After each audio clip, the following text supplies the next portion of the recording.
Good afternoon, everyone, and welcome to the 7th of June Strategy and Policy Committee meeting. Welcome to committee members, members of the public. We don't have any media here yet, and staff. We'll have our committee, if we're still going by 3 p.m, we will have afternoon tea break at 3 p.m. And very exciting news, the voting board is working. So we are going to use the voting board because it's actually more efficient and easier for democracy. Well, we're going to find out. And apparently it's faster and better, so we'll use that through the meeting today for our decisions. So apologies, I've got apologies for lateness from Her Worship the Mayor and apologies in full from Councillor King. I'll put in apologies for lateness for Councillor McPherson, and that's all, I think. Second. So I will move that, seconded by Councillor Young. Thank you. All those in favour? Aye. Are there any against? That's carried. Confirmation of the agenda. There are no changes to the agenda, so I'll move that the agenda be confirmed, seconded by the Deputy Mayor. All those in favour? Aye. Any against? Any declarations of interest? No. Right. Public forum. We have two speakers in the public forum today, and they're both speaking on item 7, the disability policy. So up first is a very familiar face, Jerry Pomeroy from CCS Disability Action. Welcome, Jerry. You're very familiar with our procedures. Yes, I am. Thank you very much for giving me the opportunity to speak. The 2013 census identified that 24% of New Zealanders live with some type of disability. Our community of people is very diverse, and there are many barriers that prevent our easy participation. Actually, identifying the barriers to participation is the easy bit. It takes great strategic thinking, collaborative effort, patience and great communication skills to identify the essential issues that have caused the barriers and plan for their removal over time. In her time at Council, Judy has further developed a great relationship with the disability community. She has also developed a group of Council staff who regularly attend the Accessibility Advisory Committee she established. This is a great forum for discussions about inclusion and accommodation within Council's business as usual and future planning. Judy has involved the disability community in the review process and included our comments and feedback in the final versions of the document. CCS Disability Action supports adoption of the Hamilton City Council Disability Policy and Action Plan. Thank you. Thank you, Jerry. We'll just see if there are any questions from committee members for Jerry. No? Thanks, Jerry. Right, our second speaker up this morning talking on item 7 is Paul Burrows, and Paul is from the Stroke Foundation Hamilton. Welcome, Paul.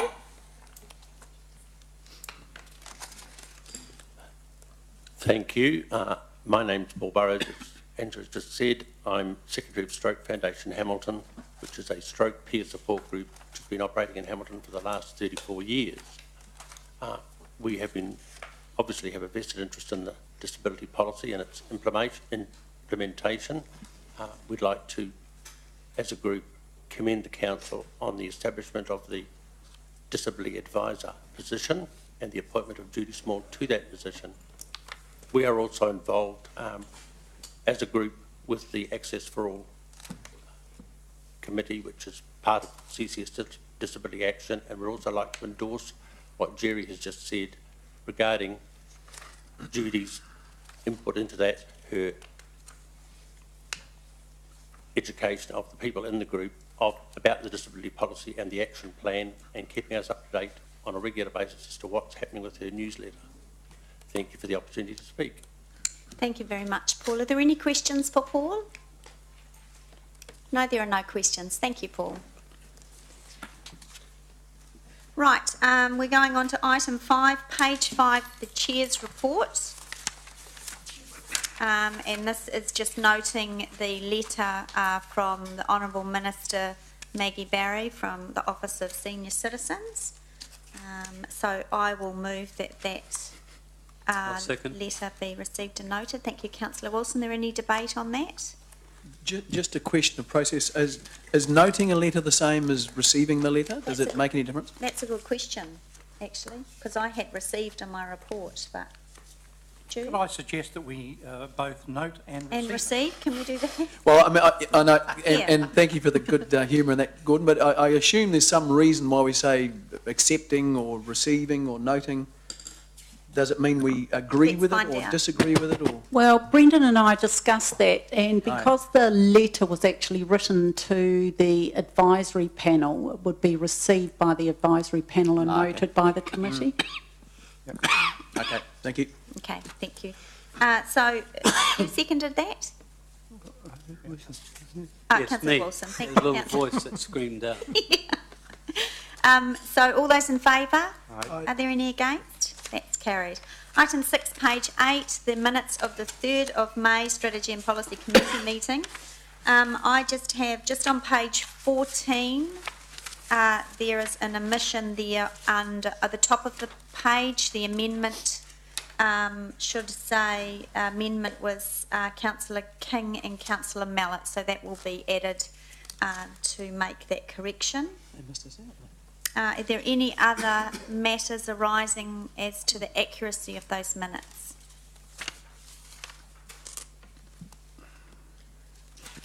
If there are none, I will move that those minutes are a true and accurate record. Can I have a seconder? I'll second. Councillor Wilson, thank you. All those in favour? Aye. Are there any against? That's carried. Right, we're on to item 7, the Disability Policy Review. And we have Dee and Nick, and we have Judy Small, who is our Disability Advisor. Welcome. We're on page 20. I'm going to go to Councillor Gallagher first, as he is the Chair of the Community Forum Subcommittee, to speak briefly to the item, and then I will come to Judy and Dee. Councillor Gallagher.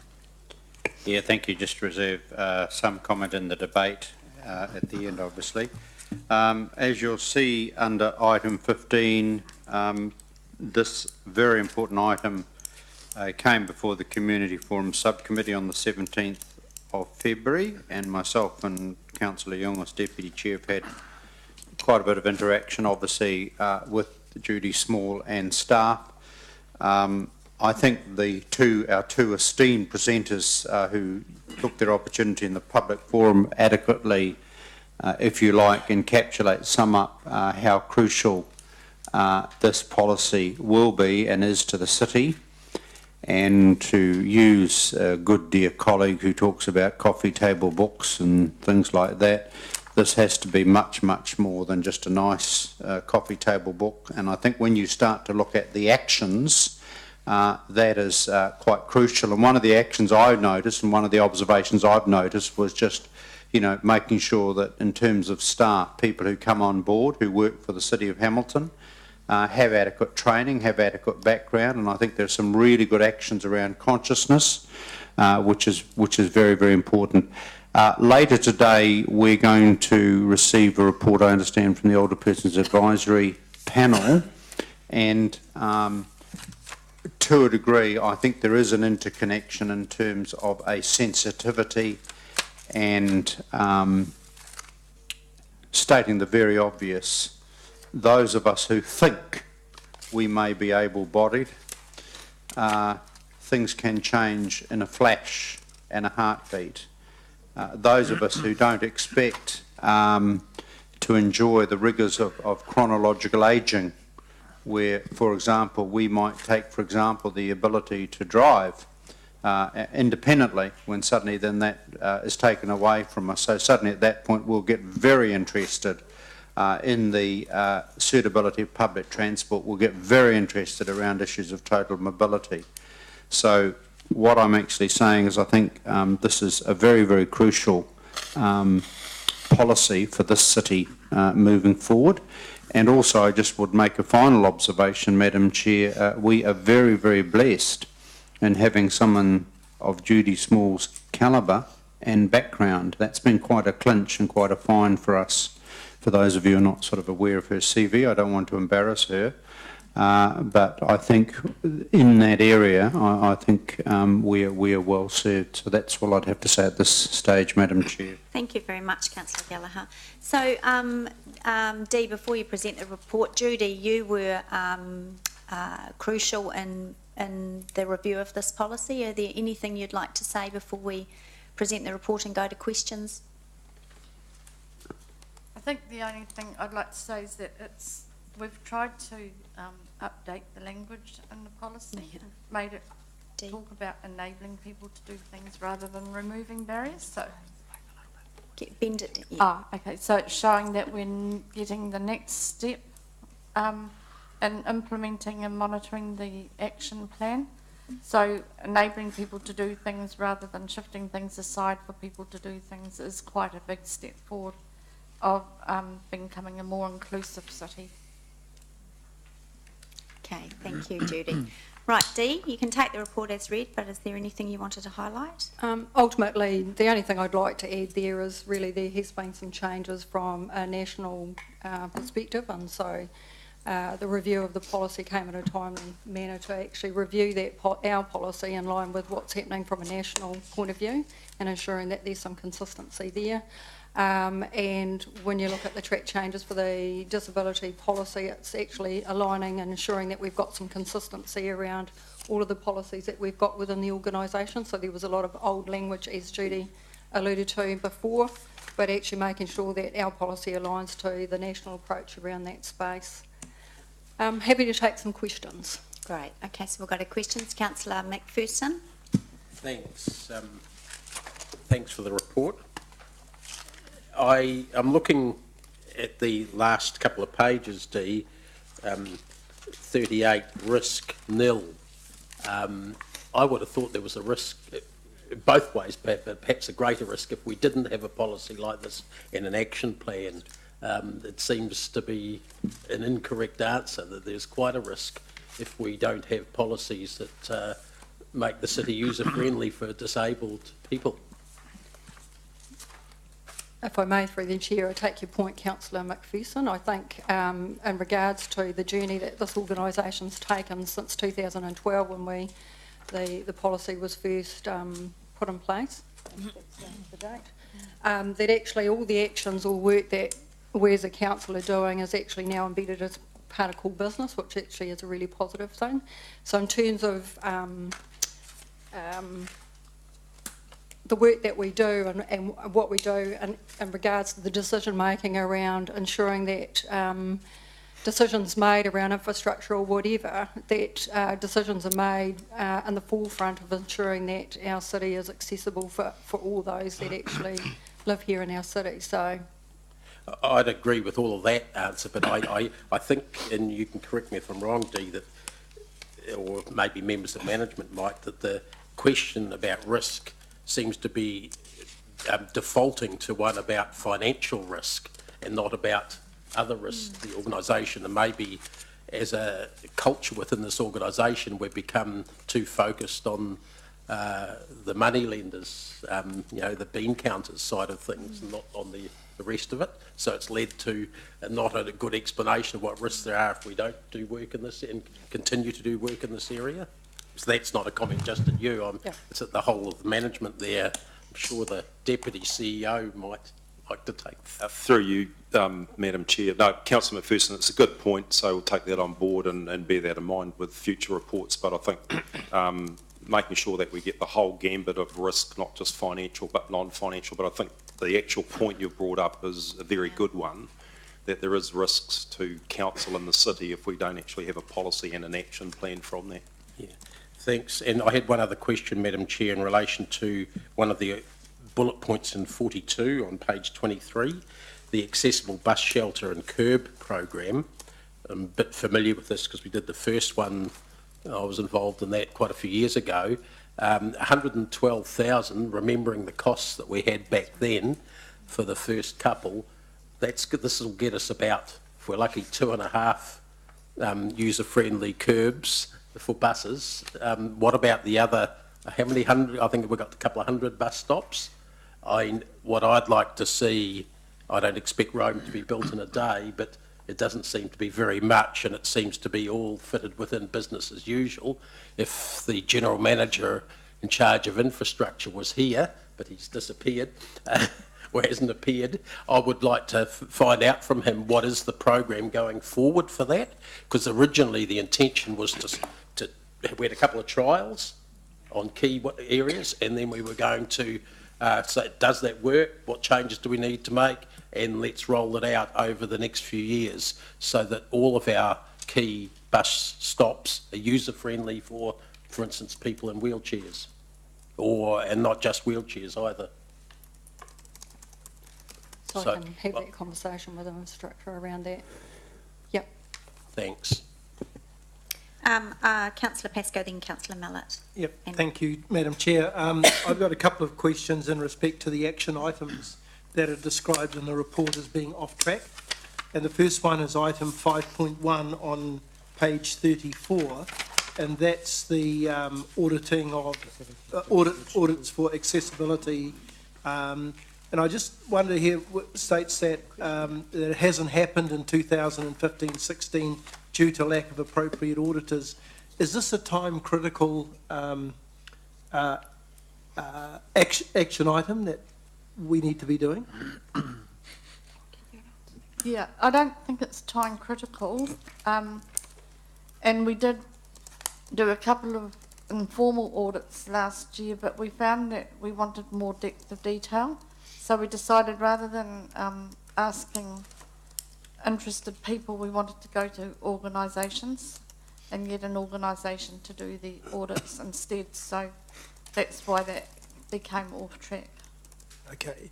And so have you got dates in mind as to, I see you've got here councillors in discussions with Be Accessible about carrying audits in the future. Have we got timelines established as to when these audits will be started or undertaken? Not yet, but it's high on the agenda to talk to the facilities that we want to get audited and to work with them along with B to organise dates and times. They're quite comprehensive audits. They don't just include physical access, they include the way that the service is delivered and how the service is delivered as well. So it's quite complex to get it all organised and teed up. And if I may, through the chair, further to that, there's been some conversations with Hamilton Gardens, so we'll be doing some of that work in line with what they're doing out there at the Hamilton Gardens. So that'll be the first, and that's scheduled, I think, for July. So this should all be completed within the next 6 months. 6 months is a good sort of estimate for undertaking the audit and having the reporting back. 6 to 12. Yeah, 6 to 12 months. 6 to 12 months, okay. And the second point is on 7.5 on page 36, which is the review of the audio announcements at the Transport Centre. Is that, and I noticed it's off track, but I noticed that there are comments here about ongoing discussions with Waikato Regional Council. Is it the Regional Council's responsibility to do that, or is it our responsibility? Because the audio announcements will be tied in with the announcements that are on the buses, it will be Regional Council's responsibility. If we were just going to put audio announcements that were just connected with the work at the Transport Centre, it would be Hamilton City's responsibility, but because they're going to be connected with the buses and the bus routes and the bus timetables, they will be worked on with Regional Council, and we will be having discussions with them along the way to make sure that they are what people need. So have Waikato Regional Council dropped the ball on this, or is it just part of the collaboration that and the timing of the collaboration with them to get this underway? It's part of the collaboration. They've got to do their ticketing information first, and that'll be partly making that accessible to all the users as well. And then once they get their real time sorted out and know what they're doing in their real time work, that's when the audio announcements will be fitted into their work plan. So it will be quite a while off yet. It looks as if it could be up to 2 years away before it's up and running, is that? It could be. And is that a disadvantage in having to wait 2 years when it seems to me like it should be a relatively simple exercise to change the message on the audio system? That was my initial thought. It'd be really easy, but in actual fact we'll end up with a better system in place by waiting. So I think it could be inconvenience at the moment, but we haven't had them before. And so I think we're better to wait and get something that'll be superior to what we were originally thinking of at the time. Okay, thank you. Councillor Mallett and then Councillor Gallagher. Thank you. I'm just looking through it. I'm trying to find something that recognises the balance in this. And I want to give you an example that happened to me 20, 30 years ago. I'm trying to redevelop a gym down in London Street. And we were required, and it was a 3-storey building, we were required to put a lift into the gym so that people in wheelchairs could get to our aerobics rooms.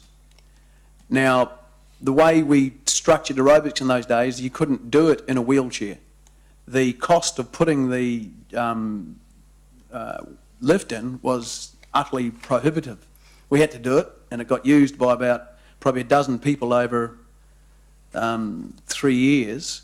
Do we have something in here that says that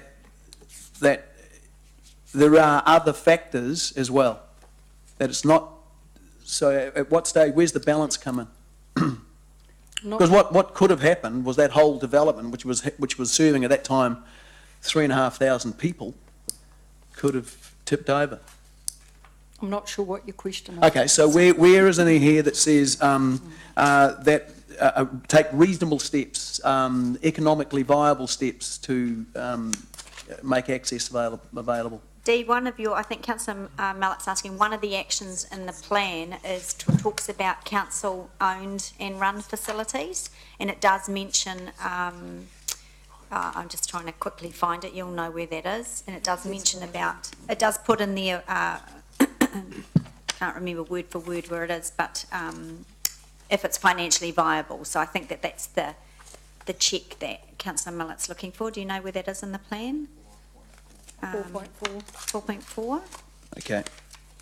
No. So where's what page is that on? No, that's not it. That talks about information. Council facilities, 5.1 on page 34, under city facilities and events, says, 5.1 says 2 city facilities, 2, will be audited and for accessibility and upgraded within budget constraints. But I did read somewhere else. It's in, if I may, through the chair, it's in the policy itself on Right. That's where I saw it. 4.4. Yeah, removing barriers and in the increasing policy. access. So, I mean, I take your point, So Councillor. what page, D? 25. 25, 25. is it? Yeah, So that's under removing barriers 25. and 4.4. increasing access. Council facilities, yeah, 4.4.1. Okay, financially practicable. What does geographically practicable mean? That'd be a playground. Further, if I may, through the chair, but further to your point, Councillor, there are building standards that imply that access must be included in new buildings, but when they're renovated, sometimes there's some accommodation around the financial expense that you need to have to include access. But we are hoping to promote best practices around buildings and access to buildings, and have a website that will be available around best practices, and we will showcase and highlight some best practices in the future. So in the past, it has been important to make venues accessible as far as we can. In an existing building, sometimes it is expensive, but other times it can be done with relative inexpense. So where it's overly expensive, it will be a point of discussion, and hopefully it will be, the access will be seen as an investment for the building. And even if it may not have been used by a lot of gym participants, it may be used in the future for other purposes that the buildings are used for. Okay, with all due respect, that's easy to say when you're not spending the money. Okay, so we don't. Okay, So it says financially practicable, and that I guess will be determined by someone in council who's never run a business of their own and never spent their own money and trying to get a business. All right. Okay. Okay, and sorry, I don't understand what you said. If I may, through the chair, that would be all part of the due diligence as we go through that process. So any new builds, it's practical to be thinking about disability access for everybody as part of that planning and the design work which we're doing at the moment with Wardworld. Ensuring that our facility is accessible, but for an existing build, and we might have to retrofit it, and depending on what's within the building code and what triggers that might create, you know, you work through that process. Because, you know, conceptually this is all, no one would disagree, but reality, you know, businesses tip over because of these things, you know, and people lose jobs, and not only do disabled people miss out on facilities, but able-bodied people miss out on facilities, so, you know, an offering is not made available. Could you just expand again? I think you said playgrounds on geographically. What? So financially practical makes, I can understand what that means. What does geographically practical mean? so access, like transportability to get there, is that what I mean? I think the geographical aspect is around that people can get from the street to the facility, and they can use the facility if it was equipment in a playground, and that if there's, like some of the river paths, the council is looking at putting in ramps that are like 1 in 20 slope instead of 1 in 12, or steps, to make it geographically possible for people to use that area of town. Okay, so there's an acceptance that sometimes it just geographically you can't do it. You get that practically the physics don't work. That gravity beats us sometimes. Occasionally, but we'd like to think that we can do some sort of workaround to make it possible. Okay. Because we are all about inclusion. Yeah, we all are, but yeah, it's about reality too. Now, the issue about the buses, and Dave talked about the horrendous cost of doing. I forget your figures, but they were extraordinary in trying to get buses wheelchair accessible. Nowadays, just looking at seeing what happens at places I go to, a lot of people, disabled wheelchair people, they either have bespoke vehicles made up for them, or there is a specialised wagon, van that takes people with wheelchairs. It's got all of those all that functionality to get the wheelchair in and wheelchair out. So is it worthwhile wasting money on trying to improve buses when there is a better alternative there already? I can't answer how many buses at Regional Council are accessible for wheelchairs, but I think they all are these days. People want a choice about how they travel and what the best travel options are for them. Some people are not entitled to funding for adaptive vehicles, and other people cannot drive, even if they could have the adapted vehicles, so they need to be able to use a bus. And so that about accessible wheelchair buses is really a Regional Council thing rather than Hamilton City, but we would support them in the notion that all buses should be wheelchair friendly. Okay, sorry, point of order, my question didn't relate to the buses at all. No, yours was about the They related curbs. to the bus stops, which are our responsibility. Yeah, that's right.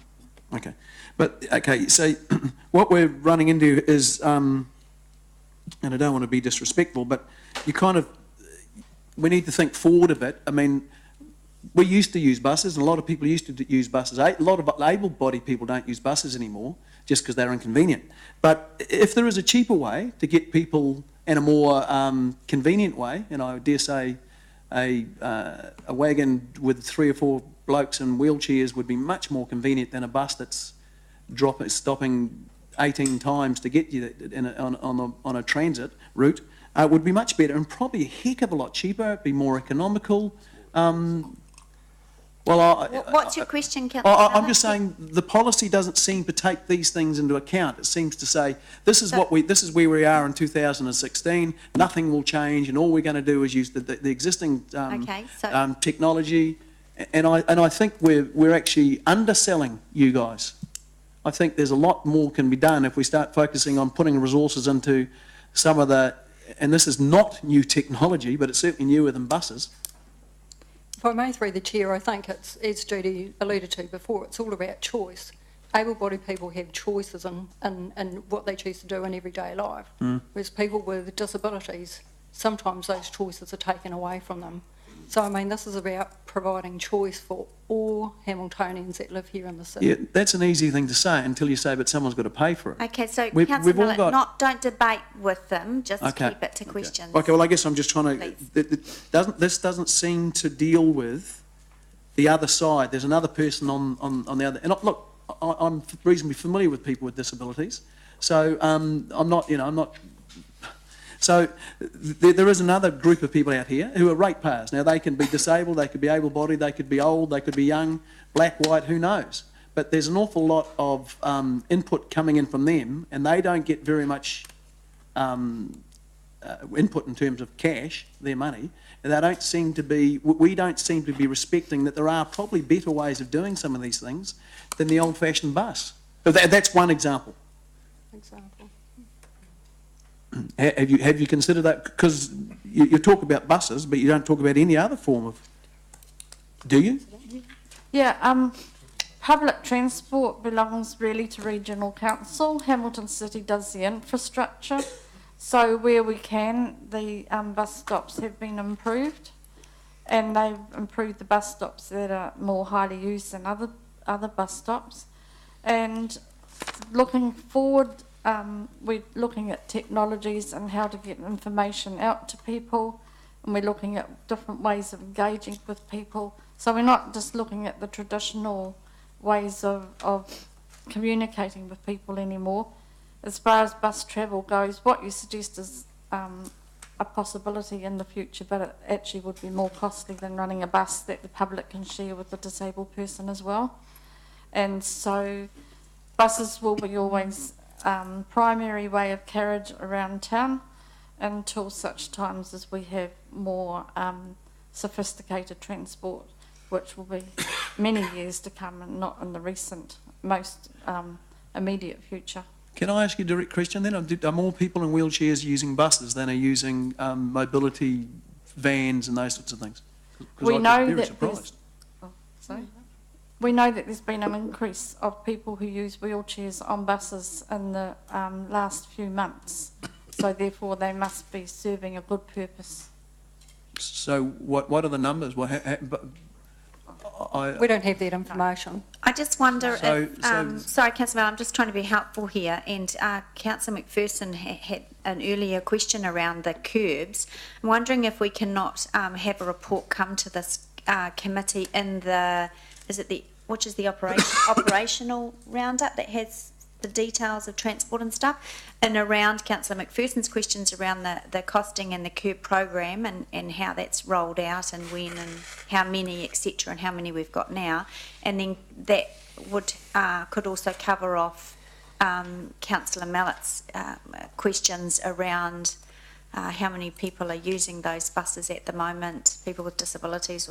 That might be, because we haven't really got that information here, so... Yeah. If that could be that item could be included, I see people writing, which is good, and that next operations report. Can I just make it quite clear? I'm not trying to stop disabled people getting around town. No, you're asking questions. Yeah, I hope I'm making it clear that I'm not trying to stop disabled people getting around town. I just think there may be better, cheaper ways to do it. And this report doesn't show any evidence that those things have been considered. It's just seemed to be, let's keep thinking the same way we've always thought. And Davis. No. Councillor Gallagher and then Councillor Forsyth. Yes, I mean, obviously picked up Councillor McPherson's questions around bus, and that would be footpath for total mobility scooters, wheelchairs, you know, and with the Transport Committee we could audit that on a regular basis. I just want to focus on a couple of issues. First of all, transport, then I'll talk about social housing. The total mobility vans, this is, you know, the specialist transport. Now that's an interesting one in that from a business viability point of view, the total mobility vans obviously will take so-called able-bodied, elderly, who may not necessarily have to use the particular vans, but it's a downtime. They've got to run a business. But I was on a Radio Free FM show the other day, and what I kept getting reminded by the host of that show is that the Sunday weekend difficulties, because a number of the vans are down or they're not being used. Yep. And so it's a huge issue around families and people who need these to sort of pre-book and all of that. What work are we doing, say, with the regional council, which I assume then relays with the private operators in terms of number, you know, the issues of how many total mobility specialist vehicles do we have in a fleet? And then are we doing any work that operators, I think, could be more innovative in terms of keeping them on the road more often? I don't know. Thanks, Martin. Through you, Madam Chair, I don't know the numbers, but we know that there is a problem on Sundays getting using total mobility transport. So some of them are regular taxi cars that people can use, but use the total mobility scheme to pay the taxis. And others are adapted vehicles that will carry people's wheelchairs and mobility scooters, and that is also a problem. We raise regularly with Regional Council these problems, and we know that Regional Council have met with the taxi providers in recent months, and we will continue to talk to Regional Council about these issues. A lot of it falls within the providers who don't have the drivers around on a Sunday to drive the vehicles, and so that is a problem that sits between the providers rather than the total mobility operators.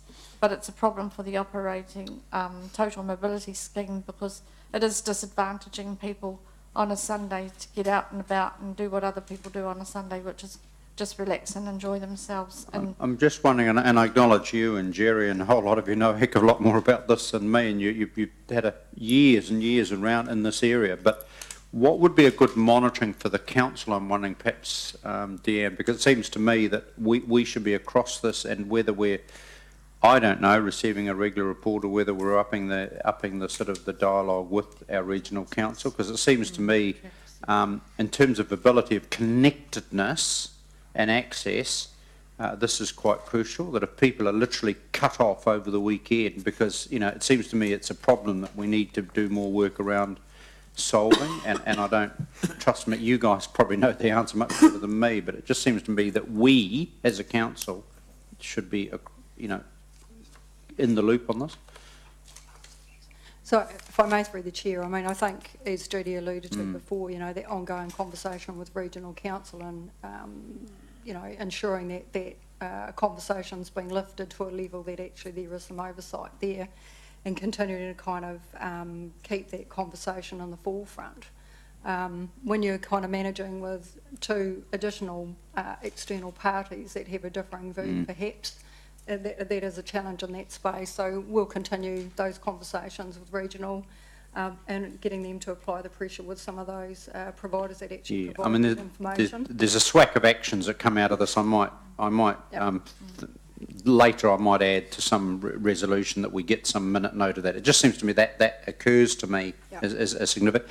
Just the other issue around social housing, we'll be asking our Elders Advisory Panel a bit about this too, you know, with the social housing strategy, and obviously, dare I say it, it's important that we keep reminding ourselves that disability is a very broad, you know, spectrum. What we define as disability, I get that, but obviously, do you have any observations or, you know, around the social housing and what tracking we're doing in terms of housing for people who do have housing needs as a result or in part because of the disability they have? If I may, through the chair, in terms of social housing for people with disabilities is funded under Housing New Zealand through the Community Group Housing Portfolio, and that's a direct funding arrangement around service delivery for people with disabilities. So they invest in the bricks and mortar around that, but you have to hold a service delivery contract for delivering services for people with disabilities. In terms of the social housing strategic plan that's in draft at the moment, that's sitting with the third sector around getting some feedback around the work that's been put into that space, which will be a sort of high-level strategic document around giving some guidance to how the social housing sector works together in collaboration in terms of addressing some of the issues or some of the housing needs for Hamilton City, and trying to force a different conversation that will be had that actually brings Hamilton to the forefront as opposed to it just being all about Auckland. So that's probably about as much I'd like to comment on that until the feedback comes back from the sector around. When would we enter? When does that come back? There'll be a report coming to council in July. Yeah, because if I could flag with you, if that could be a particular topic flag, probably not helped if we sell our pension housing, but we did that apparently. But anyway, if you would, that'd be good. Councillor Forsyth. Yeah, I wonder if I can be helpful. I mean, some of the questions around total mobility, etc., if you look at page 75.51, which is part of the Hamilton Public Transport Joint Committee report, that an update on the scheme is going to be presented at the next committee meeting. So that is in train, and it has definitely been an item on that ongoing agenda. And I need to ask a question, but if I could ask either Dee or Judy, when it comes to accessible buses and accessible bus stops, what sort of users use those facilities? Is it just disabled people in a wheelchair? Or are there other members of the community that find that those accessible curbs and buses, etc., are helpful as well? Can I answer? Yeah.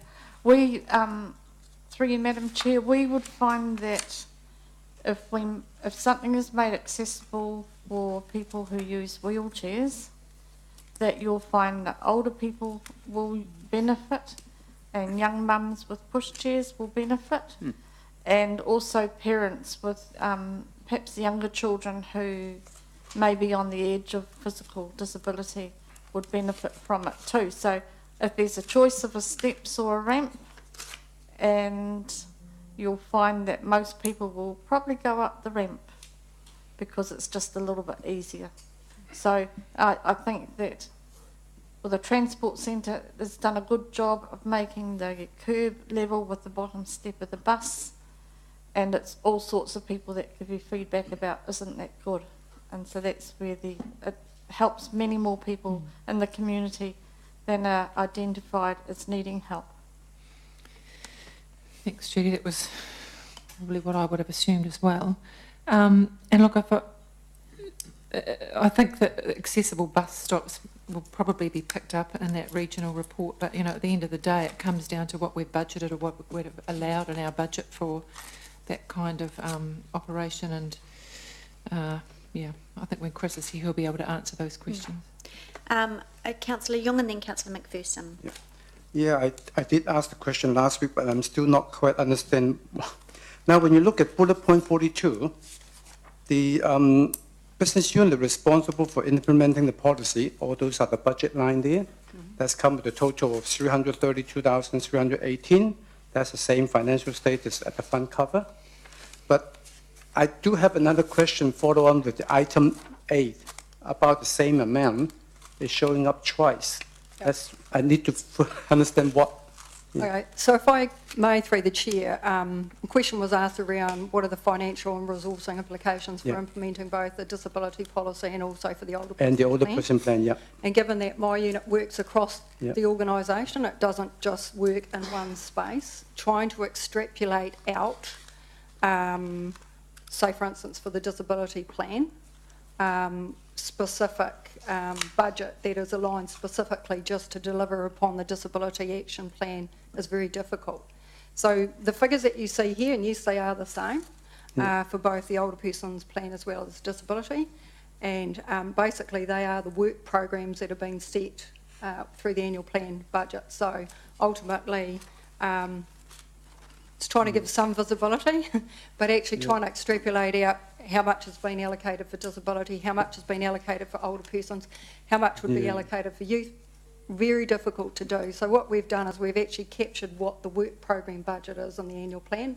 There's no additional funding that's been asked for, but this hopefully suffices to clearly identify what council's contributing in that space that actually helps to deliver upon these action plans. It's the same budget for two projects. Right. And as Judy alluded to before, you know, if I use the e-books as a classic example, it wouldn't only just help people with disabilities, it would actually help people, older people as well. So it goes across. So that means for that 4 items, what I'm looking should be split in half and half. Is that? I'm looking about page 23 and page 42. If councillor can have a look. I just see the first 4 items are exactly the same.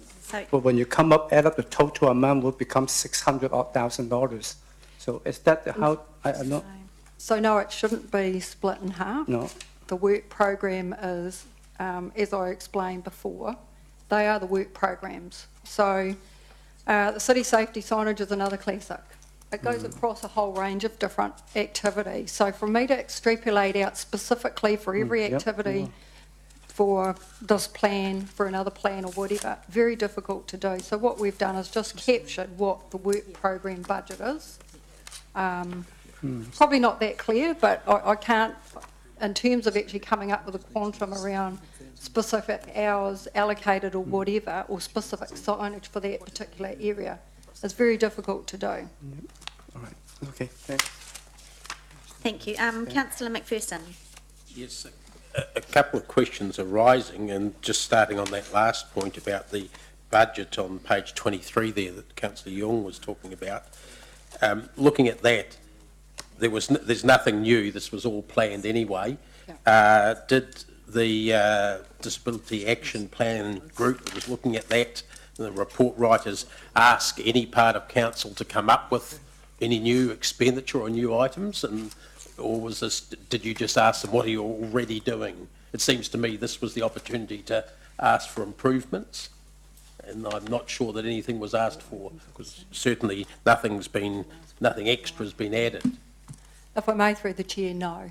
Okay. We weren't requesting any additional budget. So this is really just a report on business as usual, extracting the disability expenditure areas, which are, when you really look at, boil down to only two different things in reality, in terms of action: libraries, which they were doing anyway, and accessible bus shelters and stops, which they were doing anyway. They're the only two big ticket items. The others are rats and mice. That's correct. Okay, so we've got, it's not a report about any new action by council. I'm glad Councillor Forsyth mentioned that total mobility's covered in that other report further down, which is good, and that's coming to us, you thought, Councillor Forsyth, in a couple of months or something like that, that full report, because I was hoping maybe that's where we can have a full report on this. When we had a transport committee, we used to get reports every couple of meetings in this particular area because it was a big issue, and it's still a big issue, and I think we've probably dropped the ball for a while. We certainly didn't have a report every 3 years or so, which is about the last time I can recall total mobility coming up there. But I'm particularly asking, and I'm not sure whether Lance would take this through to the General Manager, whether some of the original reports on total mobility that went through the Joint Transport Committee and the Regional Transport Committee that related to the cost effectiveness of disabled people having access to the bus service as opposed to providing extra vans, dedicated vans or taxis. A lot of them were taxis actually in the past. There was a report that came through then which showed it was more cost effective to use the bus system to adapt that than to have specialised vehicles. And I think they were, in light of the questions that Councillor Mallett raised, I think it would be good to revisit that particular area. So I'm asking if that aspect could be included as well, Lance. The other item that I had, like someone mentioned, I think Wendy, the building code. Building code is not something that necessarily delivers best practice. We've found there was a story maybe 6 years ago around this council where a new building was built with a lift in it that followed exactly the letter of the building code and was signed off by our council building inspectors, and when someone went into it in a wheelchair, they were physically unable to turn the wheelchair around and press the buttons to go up or down the floor. And apparently this was, I mean, blind Freddie could have seen it would have been a problem, but the building code didn't require it because it was something that was mandated by someone looking at a desktop in Wellington, I presume. I'm just wondering whether we do an audit of those sorts of issues and say, well, what's best practice over and above the building code if necessary? I don't know whether you've got any comments on that, Wendy. Judy. Yeah, Judy here. Judy, sorry. That's sorry. all right. Answer to all sorts of names. The building code often represents minimal standards, and there's a big push for, there has been a recent paper done by the Ministry of Business, Innovation and Employment around building codes and accessibility in buildings. The code, we always hope will be implemented at a higher level than the minimum standards suggested by the standards. And that's what Hamilton City will look at, best practices around buildings and promote them over time. So it would be difficult to do an audit on all buildings and look at where they're inaccessible. We do know about some things that people find on their daily journeys that don't work well, and those sort of questions are always raised and people talk to. But I think if you're looking for an audit, it would be quite a big undertaking. So we're best to look at best practices and highlight them, and encourage builders, developers and designers to go further than the minimal standards and actually go the extra mile, because again, it'll benefit a lot more people than just disabled people. Yeah, another common issue was the curbs and channels on our roads. Yeah. Yeah. Has been raised at this council before. So have we engaged our building inspectorate within council on issues like best practice in this area? We have. Great. Yeah. Thanks. I just have a couple of questions. The national review of the disability strategy, or they're calling it a new strategy, the government is, stage 2 is due to commence July. Given we're doing our policy now, are you confident that we will align with whatever comes out of that review? We don't know what will come out of the review, but I am confident that our policy will align with the new strategy, based on the basis that it's around inclusion, it's around participation, and it will be around access, and those are the 3 points that our policy hone in on and covers quite adequately. So we looked at what the National Action Plan has in it for people with disabilities, and we also looked at the current strategy. So the new strategy will be, I don't know what it'll look like yet, but the submissions have all gone in now, and we will certainly be waiting to see what the draft will be like in July. So, thank you, Judy. So would there be any harm in holding this policy until we do know the outcome of the national strategy? No. There wouldn't be any harm in that? As that to me would seem the more sensible thing to do. Another question, depending on how the motion goes, just on page 31, a correction there.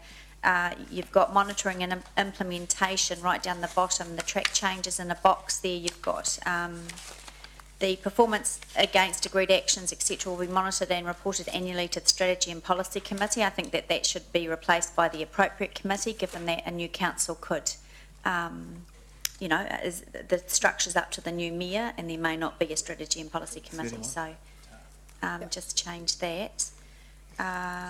Just let me check. I think that was all the questions that I had.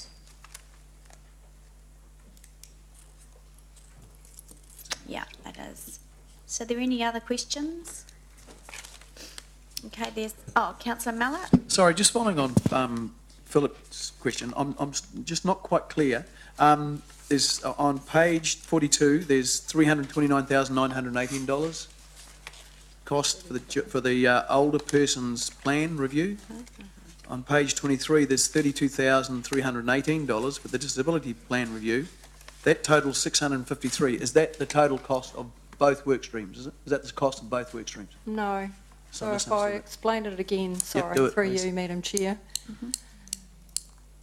It is really difficult to extrapolate out costings associated with specific plans. So my unit works across the organisation. It doesn't work in one particular area. So the work programs that have been set that different business units are charged with implementing on behalf of the organisation.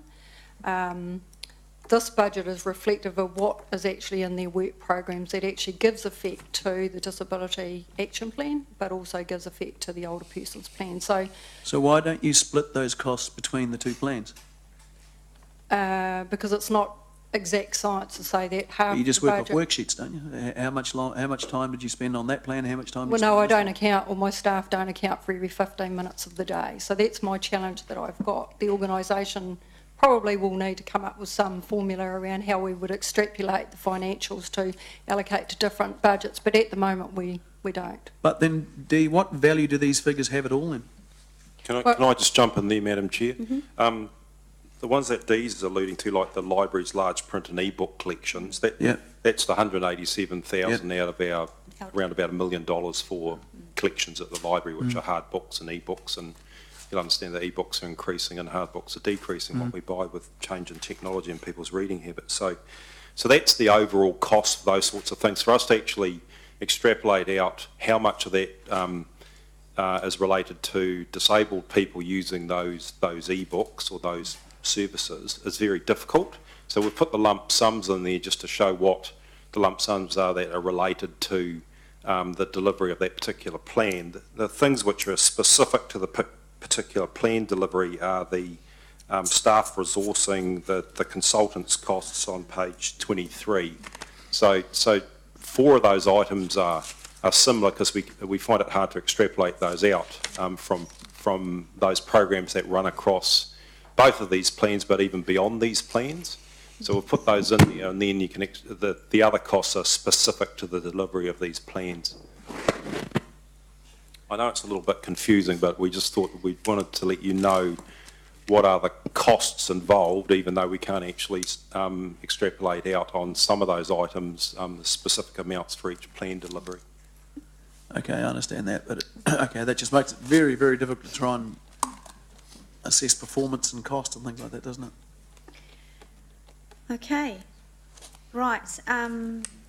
Good questions and some comments throughout, good discussion. So we're on page 20. There is a recommendation from management there. Thank you, Councillor Wilson, and seconded Councillor Pascoe. So we'll move into debate. Councillor Wilson, did you want to speak as the mover? No. No? Councillor Pascoe as the seconder? No? Are there any speakers? Just and I don't want to correct you, but committee structure is actually, with respect, not a mayor's prerogative, it's the entire council, and in the new term I look forward to that democratic discussion. Coming back to, and a committee structure that's obviously going to deal with some of these issues that we're dealing with today, particularly in the transport sphere. But I just wanted some advice, Judy and Dan. I picked up the issue of, 2 issues I picked up. One, you've said the social housing, you'll pick that up when that report comes in, get that. But the issue of the total mobility van and that particular issue of accessibility, are just wanting to grab and hear how that discussion is going, because I think that's where, to me, and I know this is just one dynamic of a really vast report, but it seems to me that I would want this council to be tracking on that one, because I think that is obviously, very obviously an issue. And I'm wondering if, Madam Chair, whether we note it, that we request staff just to keep us in track, updated on the development. Where should that go? Sorry, Councillor Gallagher, we were in debate, so sorry, I've missed. Was that a question? Well, I'm just wondering. I'm sure the move of the motion may actually allow me to add something that it be noted that I'm just looking for a way in which that particular issue does not disappear from a governance representative point of view, and I'm just seeking perhaps some guidance. When are you due to report back next? Yeah, sorry, Councillor Gallagher. What issue? A bit off track, isn't it? Yeah. The total mobility. This is people cannot get total mobility vehicles on Sunday because they're not available, so they are trapped at home. So Simple. we heard from Councillor Forsyth, who sits on the Transport Committee with the Regional Council, so that they are going to be having a discussion and report. Plus, we've also asked staff to bring all of that information and as arisen from some of the questions that the committee has had today into the next regional operations roundup report as well. So yes, that will be covered off twice. All right. Well, so is there a time for that? Yeah. Councillor Forsyth, when is your next meeting? Oh, crikey, off the top of my head, I don't know. July, perhaps? July, I think it is okay. July, actually. Yeah. And the next regional operations report will be quarterly, so it'll be August. The August meeting. All right, well, with the leave of the mover, I'm wondering if, and it be noted that staff will report with reference to the availability of total mobility vehicles via the regional, regional roundup report. So, in other words, it's just a tag I'm looking in there and it's a reminder. We have Would it be accessible transport? accessible transport, accessible so transport. that can be noted, yes, thank you. If that was acceptable to the mover. Well, it doesn't need to be in the motion, I don't think, but because all the other information, the questions have been captured. So let's carry on with debate. Are there any further speakers? Councillor Gallagher. Yes, I mean, I think this is a really good report, and I think what is the most important thing is obviously is the actions and the follow-ups. And dare I say it, this is not this council adopting these actions because we're a good local authority and this is the lovely thing to do. This is actually about representing our community and very clear interest. 1.1 million Kiwis have some form of disabilities, and this is, dare I say it, about lives changing for people in a blink of an eye, or lives changing for close members of our family in a blink of an eye. So I want to compliment the whole team. We're not the only player, obviously. This is working with the District Health Board, with agencies of government, with private sector, with the community in general. This is a very important component, but I think this has been a very useful discussion, Madam Chair, and some very useful questions. And I think it's really important that we keep picking up through whatever system we have, committee structure, whatever, the regular actions so that we're across all of those actions as they unfold. And I think also what's important in terms of advocacy is that we also hear from organisations that represent Hamiltonians with disability, things that are not working. It's good to hear what things are working, but giving us early amber signs, early warning, early flags, and what role we can play as a major advocate for a whole chunk of our community. Thank you, Councillor. Councillor McPherson and then Forsyth. I'm certainly going to support the recommendations, but I have to say I'm a little disappointed with them. I think all this is really talking about, to be honest, is business as usual. There's no new expenditure proposed, no new work areas proposed within council. From my discussions with the disability sector over recent years, I'm certainly aware that they think council could be doing more than it is now. I would have liked to have seen us be challenged in some areas. Whether we agreed with them or not, I don't know. But when you look at the budget on page 23 and the comments and the questions, it's clear that it is just business as usual, and it's not really an action plan in the sense of this is what we're going to do going to the future. It's what's already in staff work streams and built into the council. And I don't really know any disabled people that have said to me council's doing 100% of what we need in the community. And when you look at those national figures, 1.1 million, well, that means 40,000 Hamiltonians would have a disability under that definition. That's quite a lot of people, and they are ratepayers and taxpayers just like the rest. And in order for them to have the sort of choices Judy mentioned, then they need access to things like transport, accessible transport, whether it's specialised vehicles or buses or just nice curbs to be able to travel over without crashing into the curb. It happened that they need all of those sorts of things just like everyone else, and they pay their taxes and rates just like everyone else and should be entitled to that. So I'm underwhelmed by this report. It's a reasonable basis to work on for the future, though.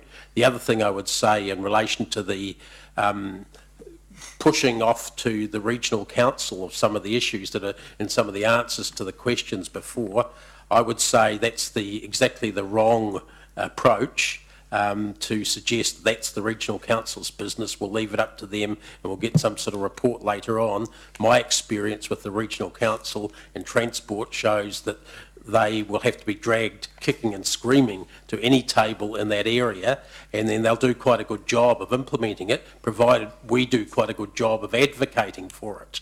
And we need to be the leaders in terms of advocating as a council for better transport-related facilities, certainly, and in the building code area, rather than waiting to see what will come out of other people's reports. We should be advocating. I would have liked to have seen an element of the report showing how we'd be doing that as well. Thanks. Thank you, Councillor. Councillor Forsyth.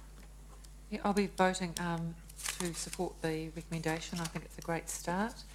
And I agree with Councillor McPherson. Although it's not the be-all and end-all, I think there are probably many instances of council business where we're not,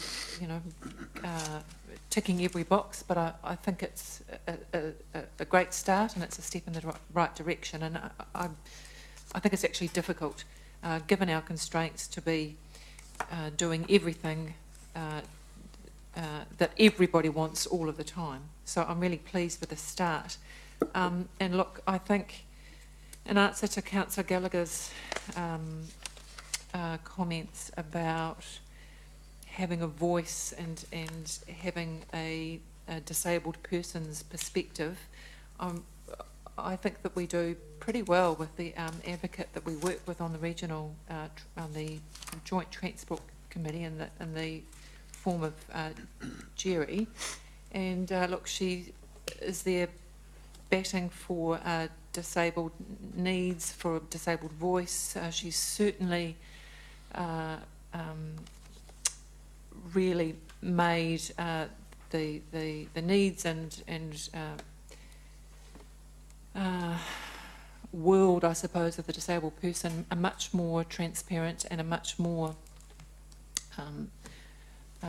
vocalised position. So, I think there's always a long way to go. There's always ways to go and further steps to take. But I think with the direction that we're travelling in at the moment, and with advocacy that we have, I think we're going the right way.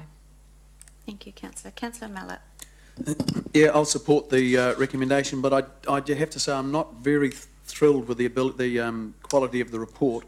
I think it fails to expand its thinking into new technologies, and it fails to appreciate the impact on other people who have got nothing to do with causing disability in another individual, the impact on their situation.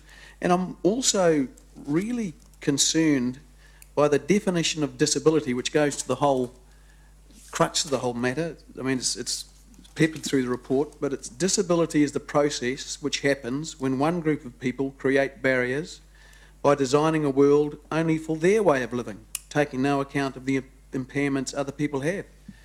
I don't know what that means. That would have to be one of the fluffiest definitions I've heard.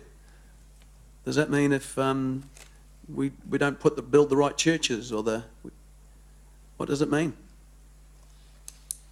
This is your debate, so yeah, I'd be very interested if someone could tell me what that means, and that's fundamental to this report.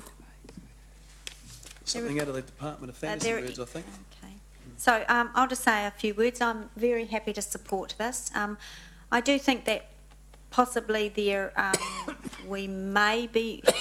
we should be waiting on this for the strategy, but you are the experts, and if you say that we're confident that this policy is robust and doesn't need to wait for the national strategy to come out, then and will be aligned, then I'm comfortable with that. I did have a look at the video and I thought that was really good, and Judy and Jerry, of course you were stars in that video, and it did remind me, particularly with you, Judy, when I bump into you in the lift with Heta, and I'm a very, very passionate dog person, and it is hard to not want to bend down and say g'day to her, and that video did remind me that that's not, she's a working dog, and that would be distracting for her. So I thought the video was great, so whoever was involved with that video, well done. Unlike Councillor Mallett, for me, reading that definition around the process which happens when one group of people create barriers by designing a world only for their way of living, I thought that struck exactly to the core of the world that we do build. We do build for the majority of people. We do build infrastructure and roads and seating for the average bottom, the average person, and the average person's mobility. So I didn't think that that was fluffy at all, actually. That made me stop and pause and really think about the policy. So I'm very happy to support. Are there any further speakers before I go to the mover for the right to reply? Councillor Wilson, did you want to say anything? No? Okay, so that's up on the board. We will use our very fast buttons. Let's see if they're very fast. There we go. See if you can stuff it up. Buttons. Too fast. Buttons. Martin? I'll just find the machine. Where is it? It's where it's always been. Is it fast? Well, I don't know. Have you pressed it? It's fast, but are you? It might not be aware that Julie's... Your worship, you've pressed yours? Okay, so it's not working. No, but I think maybe you didn't realise that Julie... No, it's been changed. Oh, sorry.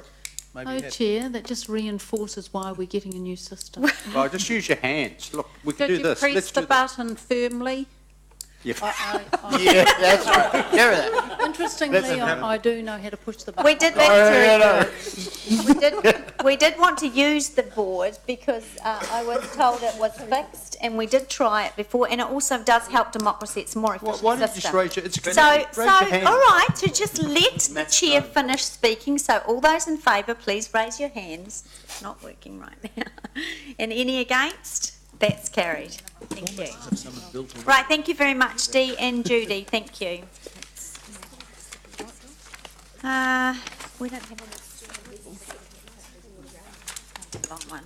All right, so Dee, you're up again. We're on to item 8, page 40, and this is the annual report. And Nick, welcome.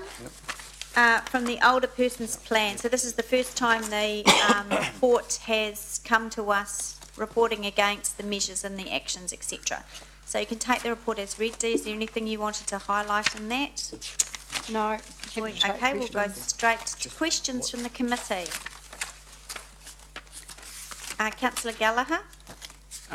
Just the older person, the plan it says was developed by the Older Persons Advisory Panel, and let me stress that that's one of the really excellent innovations of the committee, of the current committee structure.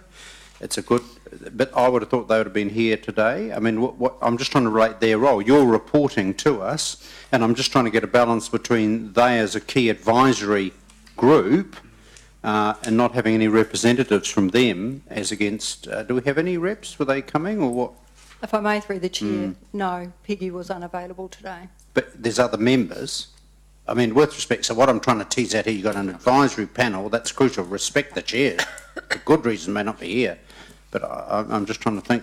So if I may, through the Yeah. chair, this older person's plan is actually a council plan. It's not the older person's advisory panel Sure. plan. What's been done? So it's a council plan, and obviously the older person's advisory panel have endorsed the plan. So there's nothing they want to add to it in terms of they've endorsed it? Yep. Yeah, So this is our And they're happy with- monitoring report right. And yeah, ultimately, they had visibility before. Sure, they okay. came. on the action. One of the issues, again, and I think I'm just flagging, with the social housing, when that lands, it seems to me that a big, huge gap here is that, I think we cover a range of issues and very relevant issues. The issue of social, and obviously the ageing population, difficulties of home ownership, how, all the Salvation Army report, all of the reports that are starting to say that could be a significant indicator of older person poverty or hardship in years to come. And I'm just trying to think where that fits in here. So if I may, through the chair, as I alluded to before, this is a council plan of what we have to give effect for. So all the actions that you see within this plan are actions that actually council has a responsibility for and can give effect to. So if we wouldn't put any actions within the plan that actually council couldn't give effect to. So you're alluding to around the social housing. We are not in that business anymore, so we wouldn't put an action in there that we actually couldn't give effect to. And in saying that, the work that the social housing sector's been working on for the last year is around, answering what is Hamilton going to be doing in that space of social housing and housing affordability. So that's been a prominent piece of work that's still being worked on, and as I alluded to before, that report will come back in July. It seems to me the balance, though, and OK, council democratically made a decision around its own pension housing stock, which obviously my views are known, but that's life. But in terms of the advocacy, so you have a plan, you sort of mean, we can't give effect, we certainly can give effect, I would have thought, to data collection, advocacy, and maybe... And certainly that's where, if I may through the chair, that will be where our role will sit once the social housing plan lands, and it'll give a lot of clarity around what council's role is and that moving forward. So it would be fair to say, watch this space, because it would seem to me that whole issue and topic is something that we would probably, once that report comes, is revisit. Would that be a fair... Because I'm just trying to see, we have an older person's plan, right? And it seems to me a huge thing that should be in the plan is our ability to monitor and advocate, for older Hamiltonians who have accommodation issues, right? And I'm just trying to, if you see what I mean, if I'm taking out to the public a plan, it seems to me that that's an action, and I'm just trying to work it out. And I know we don't provide any more. We're not in the market per se, but we are surely in the market of advocacy and good planning and all of that, and working with the sector to make sure that older Hamiltonians are taken care of. If I may, through the chair, I think with our Hamilton City Council, we're now going to be part of the age-friendly network, and as part of that discussion when we presented that report last month. Right. And there'll be a whole lot of work done in that area around where the Older Persons Advisory Panel will be involved in that and working with that sector around what are some of the issues that will fall outside of what's currently in our older person's plan, and that's where some of that other stuff will actually be picked up. Thank you. Dee, can I just ask, that may or may not be helpful to Councillor Gallagher, the plan has been adopted, the action list is part of the plan. We're here today to test and to question whether we're on track or off track to some of those actions under the plan. As the plan progresses, how would new actions be? What's the process for new actions going into a plan? Is it a review of the whole plan, or is it simply through a committee structure? Yeah, I think at the time that most of these actions have been achieved, I think that would be a time for our Older Persons Advisory Panel to look at it and review it and come up with a new older persons plan. Okay, all right, thank you. Councillor McPherson? Yes, in starting, I would just note that our older persons plan at this council was done, prepared, not including anything to do with older persons housing before we actually sold the housing. So your argument just before, Dee, that the older persons plan's not covering that area because we don't own the housing is illogical in my view, because you can't put the cart before the horse. Your argument was definitely doing that just now. Councillor Gallagher asked, where does the issue of social housing land? I'd make a comment to him that for it to land, it first has to take off. And on this council, it hasn't actually taken off, in my opinion. I want to ask about the global network of age-friendly cities and communities. It was very clear in the discussion we had a couple of months ago here that the issue of housing and accommodation for elderly people was a major issue under that plan internationally. I would have thought that there would be some addressing of that, and I would asking why there isn't in the Older Persons Plan annual report, if not just to identify it as a future issue rather than an issue which you've come up with, Dee, on the fly in answer to Councillor Gallagher's reports. Why is that not covered as a key issue which we're going to be looking at in future? That's one question. The other one relating to that, you're saying our role will sit with monitoring, and that, what's the framework for that monitoring? What are the questions? I mean, it was certainly raised during the debate in this council over the selling of pensioner housing, that we would have a monitoring role. You've raised that before, and so have other council staff. So where is the framework for that monitoring, which one would have thought would have started the day we actually sold the older person's houses, if not before? So, I mean, it seems to me like it's a very convenient answer to Councillor Gallagher to say we're going to be, our role's going to be monitoring. Where do I see the evidence that that's actually being planned for? Well, if I may, through the chair, I might clarify our role isn't to monitor. Our role within the social housing plan, which has been, we've been a participant for the last 12 months in the development of what that plan will look like. Ultimately, as part of that work that we've been doing over the last 12 months is actually identifying what the demand and supply is within Hamilton City, which actually that information isn't well known, and so there's been quite a bit of work done in that space. With all due respect, Councillor Gallagher asked you a question about monitoring and reporting in that area, and you said that's where our role will sit. Reporting, and actually around the data collection, which I think, if I remember correctly, was around data collection, which would be where that'll clarify what our role is in moving forward around, housing within Hamilton itself. And let's not get into, we're moving, I think, way out of where we should be with our questions. No, well, I'm sorry, Madam Chair. We were talking about, you're asking questions around social housing and monitoring, and I agree with you, that is part of the conversation we had. Yep. That once it was sold, we were going to monitor and get data information. But that's not part of today's report, but it is coming, I think, Dee, you said, in July. I'm asking, yes, that's the whole point, Madam Chair. I'm asking why it isn't part of today's report. If I'm not suggesting that we would have the figures to give answers for you, I'm saying what's the framework? What are the questions we're going to be looking at?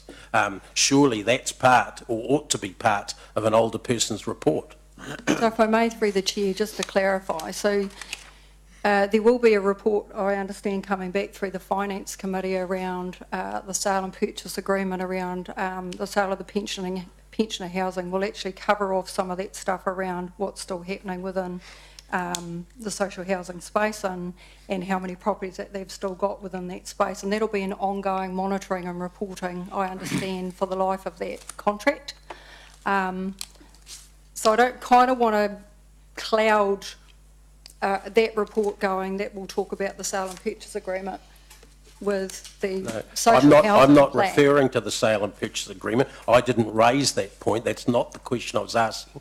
My question was why, given that we have applied to join the global network of age-friendly cities and communities where housing, accommodation for elderly people is identified as, I think it was one of 5 key areas from memory, why that isn't covered off in this report. I don't care whether you call it the sale and purchase agreement arising from that or not. I'm saying why isn't it at least identified in this report? That's my question. If I may, through the chair, now I've got some clarity around what the question was. Hang on, excuse me. That was my question right from the start. I raised that right at the start. Councillor Dee. So if I may, through the chair, the age-friendly network and what we've signed up to, there is a whole lot of work to be done in that space, and as I reported back when we presented that for council to actually approve that, that is still work to be undertaken. So that work hasn't commenced yet. The advisory panel, older advisory panel is still to appoint the working group that will actually be working in that space and actually providing that stuff. So it's a little bit premature for me to be talking about the work within the age-friendly network, because that work actually hasn't started. So the age-friendly network work is going to look at social housing. It will pick up on some of those issues that Councillor Gallagher talked about prior around housing for older people. It will pick up on that issue. And the sale and purchase agreement is going to pick up on monitoring, but the older person's policy report is going to do none of that. It's going to be 2 other bits of work out to the side. So if I may, through the chair, just to clarify, the older person's action plan is a council plan. that was approved back in May 2015. The actions that are within it are actions that we as an organisation can give effect to, and that's what this report is about. How about some joined-up thinking in council instead of silo thinking? Okay, so are there other questions? I want to jump in before you, Councillor Mallett, just quickly. Rude. Yes, I know. I'm always last. Just on page 45, on the actual action plan list there, number 6, council utilises communication channels available to it to raise awareness. And then under it's got complete, and then under the comments there it says an older person's communication plan has been completed. What, just very high level, what does that communication plan have in it? Sure. So our older persons advisory panel gave staff some advice on what they would like to see that contain. A lot of that is around how they communicate, how council communicates with older people and how we receive information back from them as well. So some of that is around doing some open forums where we actually, where the older persons advisory panel meets with older people in the community, and some of it is looking at some of the ways that we communicate with our documents to make sure that they're actually able to be read by older people, that they are actually in a format that they can read in terms of font size and colour contrasting and that kind of thing. So, okay, so it's more of how we internally and externally talk to older people. Is there nothing in in the communications plan around, I don't know, for example, on our website, if an older person wanted to be involved in the community somehow or contact the panel? I mean, there's a list on the website of names, there are no phone numbers, there's no contact, there's no information around what what the advisory panel does, or so there's nothing to raise awareness. I know that the panel was part of the council structure, but given the plan and the work that they're going to do, the panel didn't raise any questions around their profile or getting, I don't know, well, I think more that people to know that they exist. Yeah, I don't think there's a specific action that talks about that, but it's about putting and doing those open forums in the community is a really key part of that, is actually putting a face to who they are and what they do and the issues that they can deal with, and making it well aware for older people in the community what the older person's advisory panel can actually do. So they met with a group in April, and there was quite a good conversation about some issues that could be dealt with, and that was further discussed by the older person's advisory panel at a subsequent meeting. Okay, just one other question on page 47 on the action monitoring table there. Number 15, the develop guidelines to support community gardens. You've got that's off track, but then there's a date, December 2017. So is that still going to be off? I mean, given that that's next year, late next year, are you saying that work's just not able to start, or? I suppose what we're saying there is that it actually hasn't started at all. Right. Rather than saying it's on track when it hasn't actually started as yet, it's not due to start, so there's no issues there at all. But it's just, it hasn't started, so it didn't seem correct to be saying it's on track and is happening when it hasn't started as yet. And if I may, through the chair, that will require some ongoing conversations with Parks and Open Spaces around just maybe what the Reserves Act allows, what sort of activity. So. Okay, thank you. That's all my questions. Councillor Mallett? Thank you. On page 44, your action number 16, explore opportunities to provide computers for use by older people in council facilities. How would that differ from providing computers for anyone in a council facility? I think there is for some parts of our older people community, they're not particularly tech savvy, so it's providing them with information about where those things are, that they might actually not know that they exist within the community. So we need to target certain groups of older people to let them know that those facilities actually exist. They may not be aware that they're there, they may not be wanting to use computers, or they may not even know how to use computers, but if we let them know that there's something in their neighbourhood that they can actually use, then it just makes it more usable, more accessible to them in their own community. Okay, we've got plans up there to teach them how to do workshops on technology and all that sort of stuff. Is that different from that, does it? Yes. So the mobile technology is really referring to things such as e-book readers, and we're talking about computers in that other action. So two different types of technology. Okay. And number 17, going to implement 2 culturally appropriate programs annually for all older people in partnership with Hamilton's ethnic community. So we're going to carve the city up into ethnicities and do different things with them? No, we're just looking at, we've definitely got, a very ethnically diverse city, we all know that, but there's definitely parts of some of those ethnic groups that have a large older person's demographic within them, and it's making sure that those people are included in the activities that are happening that are done by council. So what would an example be? At the moment we've got certain groups that, because of language barriers, might feel that they're not included as part of the community, so we're looking at how we can use... So then we're talking about people who are unable to communicate because they can't speak English? It might be. Or something like that. There are various types, yeah. Okay. All right, thank you. Any further questions?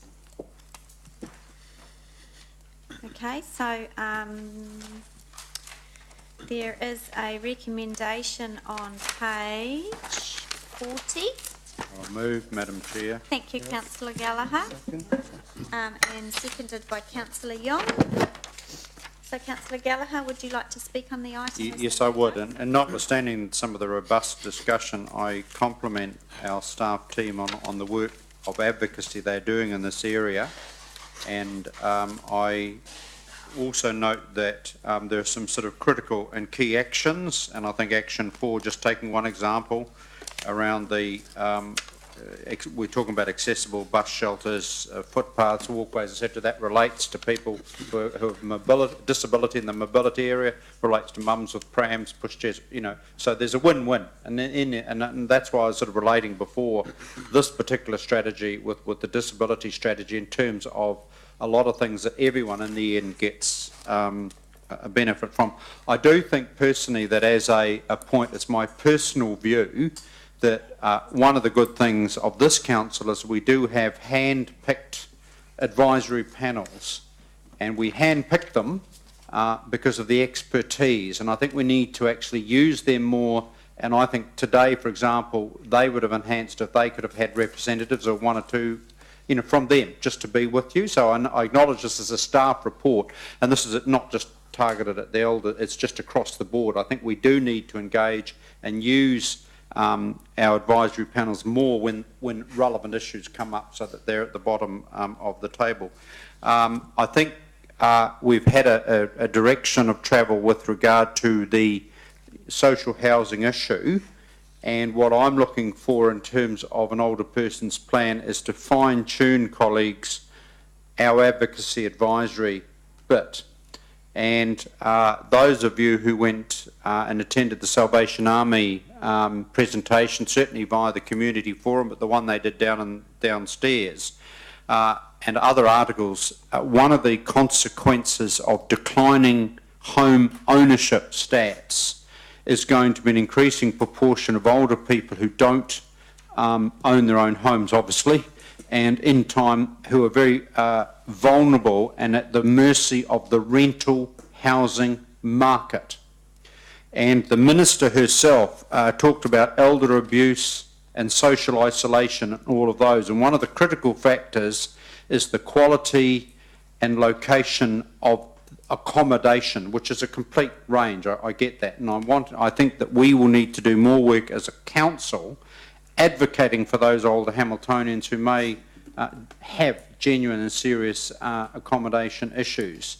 And for example, if you lose your tenancy because the landlord says, I want to redo, or it's being sold from under you, then of course, we have people who are suddenly back, who could be 70 or 80 years old, back on a rental market and all of that. So I think there's work that I would like to see once we've got that social housing report back, but I certainly want to see the oldest panel advocate for that section of Hamiltonians who may have accommodation issues. And I do want to see them becoming the key advocates and, with the other providers. And I do think they have a very critical role there to do, because I would say that the issue of quality and accommodation and housing will increasingly impact on older people in terms of current trends. So that's a bit of, if you like, work in progress. And I think you've advised me, Deanne, that let's wait for that social housing report to come back in. So we'll pick that particular bit up then, and then perhaps I'll ask you just a notice of how could our advisory panel, where would they fit, for example, in doing some work. And I certainly acknowledge the leadership of Peggy Koopman-Borden and also the work that she does at national level. Thank you, Councillor. Excuse me, you chairwoman? Well, don't say that.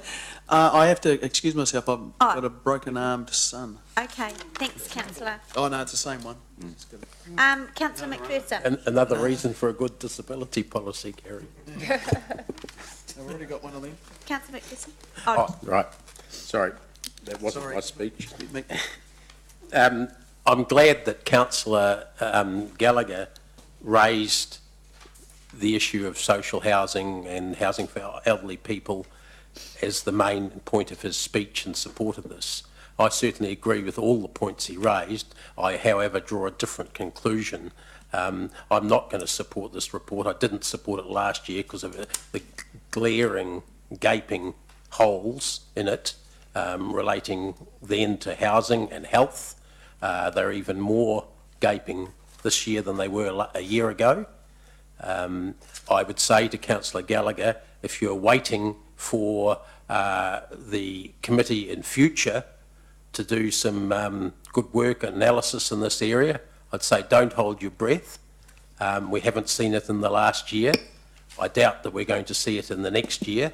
I have a problem with one aspect of what you said, the value of hand-picked committees. Hand-picked committees may well get experts on board. They're also used to keep out people that might be embarrassing or say embarrassing or annoying things. And I certainly think in the area of the elder persons advisory committee, that's what's happened in this case, to call a spade a spade. I don't think that we've had all the views representative of elderly people that we ought to have had that would have been helpful to this council.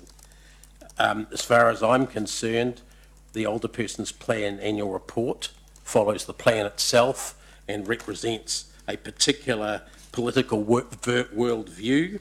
I think it's actually a meaningless bureaucratic exercise. It doesn't actually do anything practical to address the issues for elderly people in the city. Until it does, and particularly in those areas I've talked about and Councillor Gallagher's referred to as well, of elderly persons' housing and health issues, then I'm not going to support the work that's being done in this area because it is meaningless in practice. Thank you, Councillor. Any further speakers? Councillor Young. Now, as staff explained, this report is basically about the actions that's been done for the older person plan. When I look at the report, actually 20 actions for completion over 3 years. And when you look at it, 12 actions have been completed, 7 is on track, and 1 hasn't started yet. So to me, I think staff is doing a great job. I believe it's not only community development that will involve a lot of other council units, like communication, marketing, parks and open space, library. A lot of people put the efforts into this plan and complete some of the actions. And of course, I really look forward when the review of the older person plan, I don't think it's this year, maybe next year, and follow on with the review of the action plan. Some of those points, like action 5, 13, 19, I guess it will be coming back on the plan again. Plus, what other councillors mentioned about social housing, health issues, I believe it will come back. Eventually, it will be on the older person plan somehow. And also, joining the World Health Organization age-friendly global network, I believe it will give us more information and more data so we can do on this older person plan when we do the review. So I support the recommendations, and I think staff is doing a great job. Thank you. Thank you, Councillor. Right, there are no further speakers. Councillor Gallagher, did you wish to exercise your right of reply? No. Ooh. It must be afternoon tea time. All right, so with that, we will, Councillor Gallagher has moved, Councillor Young has seconded. All those in favour say aye. Aye. Are there any against? Councillor McPherson is against, and that is carried. Thank you very much. 15:20. We will come back at 3:30. We'll stop for afternoon tea.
we're back. Deputy Mayor put one foot in the door, so we have a quorum. So we're on to item 9, page 49. This is the future-proof update, and we've got Luke and Blair, so I will hand over to you. Thank you, Chair. I acknowledge that this report is quite a long report with a number of matters, and I wonder, with your leave, if I just do a very brief introduction, and then maybe we take section by section and questions on each section, if that would work. Yeah, that's fine. So, councillors, obviously the future-proof growth strategy is a strategy amongst 4 councils, ourselves, Waipa, Waikato District Councils and Waikato Regional Council, and then we have Tangata Whenua and NZTA there in a sort of observing support capacity. We have a joint committee, and our members are Councillor Mallet and Her Worship the Mayor, in terms of Hamilton City Council's representatives on the joint committee. The future-proof strategy is currently going through a update process. Since the strategy was introduced in 2009, a number of things have happened. In particular, the northern part of the Waikato region has now incorporated Pokeno and Tuakau. There's obviously been developments in terms of the Ruakura area around Hamilton, in terms of the decisions of the Board of Inquiry, and obviously 6 years worth of growth has occurred in that time frame. So it's appropriate to update the strategy. This report is about providing direction and a mandate for our members to take to the joint committee process through into September this year, when a draft of the updated future-proof will be available. The intention is that the updated future-proof strategy will be available for public consultation in the early part of 2017. So that is the process upon which we are following. And there's been a lot of work throughout this year leading into that update. So the recommendations on page 50 of your agenda are in line with the areas of the future-proof strategy that we would like to get some direction for our members. So with that introduction, Madam Chair, perhaps I just briefly at page 51, in terms of the future-proof strategy, it sits in line with some of the wider strategies in the region, in terms of both the Hamilton plan in the Hamilton context, also the Waikato spatial plan, which is currently under development, things such as the regional economic development strategy, and also the Waikato Regional Council regional policy statement in terms of its overarching direction for the region in terms of growth. So future-proof has an important role there in terms of where growth fits into the wider region, and also supporting things such as logistics, strategic transport networks, connections between our city and other parts of the councils, and other initiatives around driving economic development and economic growth in the region. An important part of that also is about providing choices for both residential and employment land and land growth, and of course affordability in terms of a variety of solutions within that context. So that's just the initial context. Unless there's any questions, I'll move into the first part of the report on... Yeah, I've got a general one, just in relation to whether the horse is bolted or not on some of these issues. I'm looking, and I noticed in one of the recommendations you're talking about we've got enough land in the northern area for industrial and commercial developments, and I'm seeing, and anyone else can see, the commercial developments in Horotū, that basically, if there wasn't a motorway in the middle, they'd be literally seamless going all the way through to the AFCO factory at the moment, and the residential developments outside some of the towns, such as Ngaruawahia, outside the town boundaries. So I'm just wondering whether, I'm not trying to home in on them specifically, except by way of example, whether there is a danger that the concept of these village developments around Hamilton and containing the commercial sort of area within Hamilton or within other, agreed areas, my apologies for that, I turned it off before, whether we've let things slip too far, or we've allowed the others to get away with. I noticed our submission to the Waikato District Plan amendment was to try to hold the line on that, but they're already doing it, in Waikato District at least, and I suspect down around Cambridge, for instance, as well. some of the developments happening around the motorway, the expressway interchange at Dairy Factory, Hautapu Dairy Factory, for instance, don't seem to have been things envisaged quite that way originally and future-proof. So is it really, in a general way, without looking at specifics, going to be something that's going to enable things to happen the way we'd envisaged? Through you, Chair. Councillor McPherson, I might be able to assist you in answering that. In terms of industrial land, without sort of jumping into other sections, though, at paragraph 44 of the report, it talks about the strategic industrial nodes, and so all of those were identified and examined in terms of future supply back in 2009, and there's still quite a significant amount of that land still available that was originally identified back in 2009. So in terms of like the horse sort of having bolted for industrial and commercial development, the industrial stuff there has been some uptake, but there's still a lot of capacity left. Yeah, but I'm not sort of disagreeing with that point, which I understand. It's more that the demand for it, or the offers of it from especially Waikato District, but perhaps others, as Waipara as well, is going, they're just saying, well, I'm not interested in the fact that you might have some in 3 years' time over by Ruakura.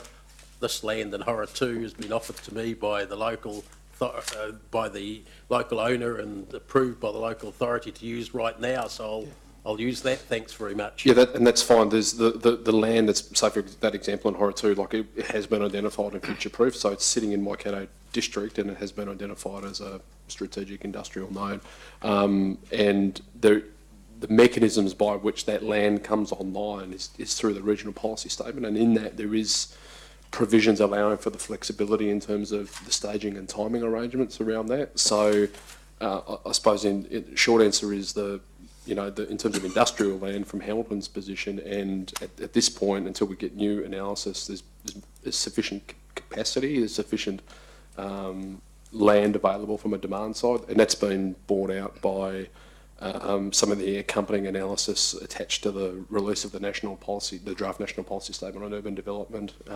last week, and it specifically talks about Hamilton and the Waikato region.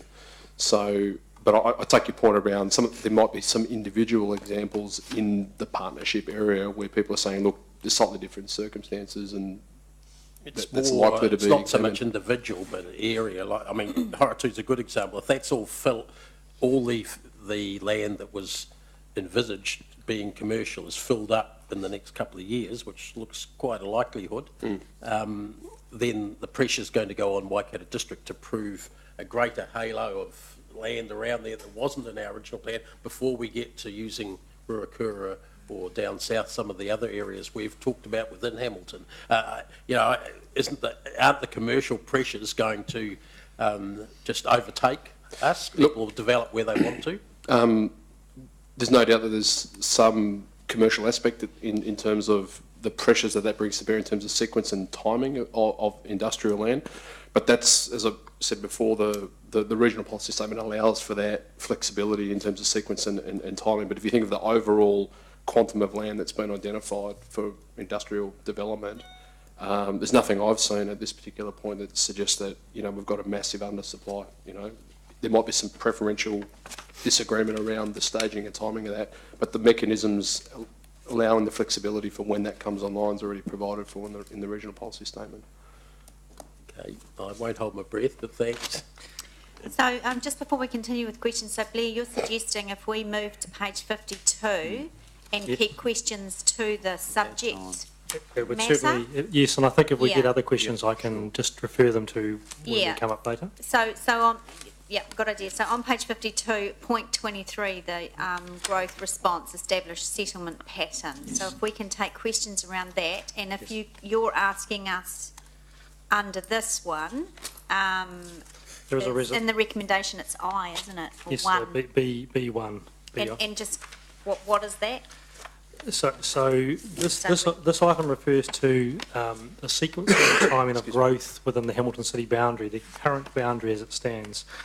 The analysis that we have conducted shows that in terms of looking at either both a medium growth scenario over the next 30 years, or a high growth scenario over the next 30 years, that Hamilton, within the current boundary, has sufficient land to accommodate that growth, assuming also that infill, this is residential growth, infill provides 50% of the capacity of that new growth required.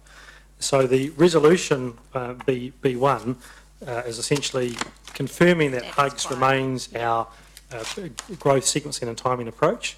I would note also that our 10-year plan and our infrastructure strategy over 30 years is also prepared on the basis of HUGS. So that is the current assumption that Council has taken. So the analysis is also attached in the appendix, attachment 1, shows some tables, and these are, again, just showing, based on the projected population changes and based on the capacity of each of those growth cells, how that growth could be accommodated under either a medium or a high growth scenario.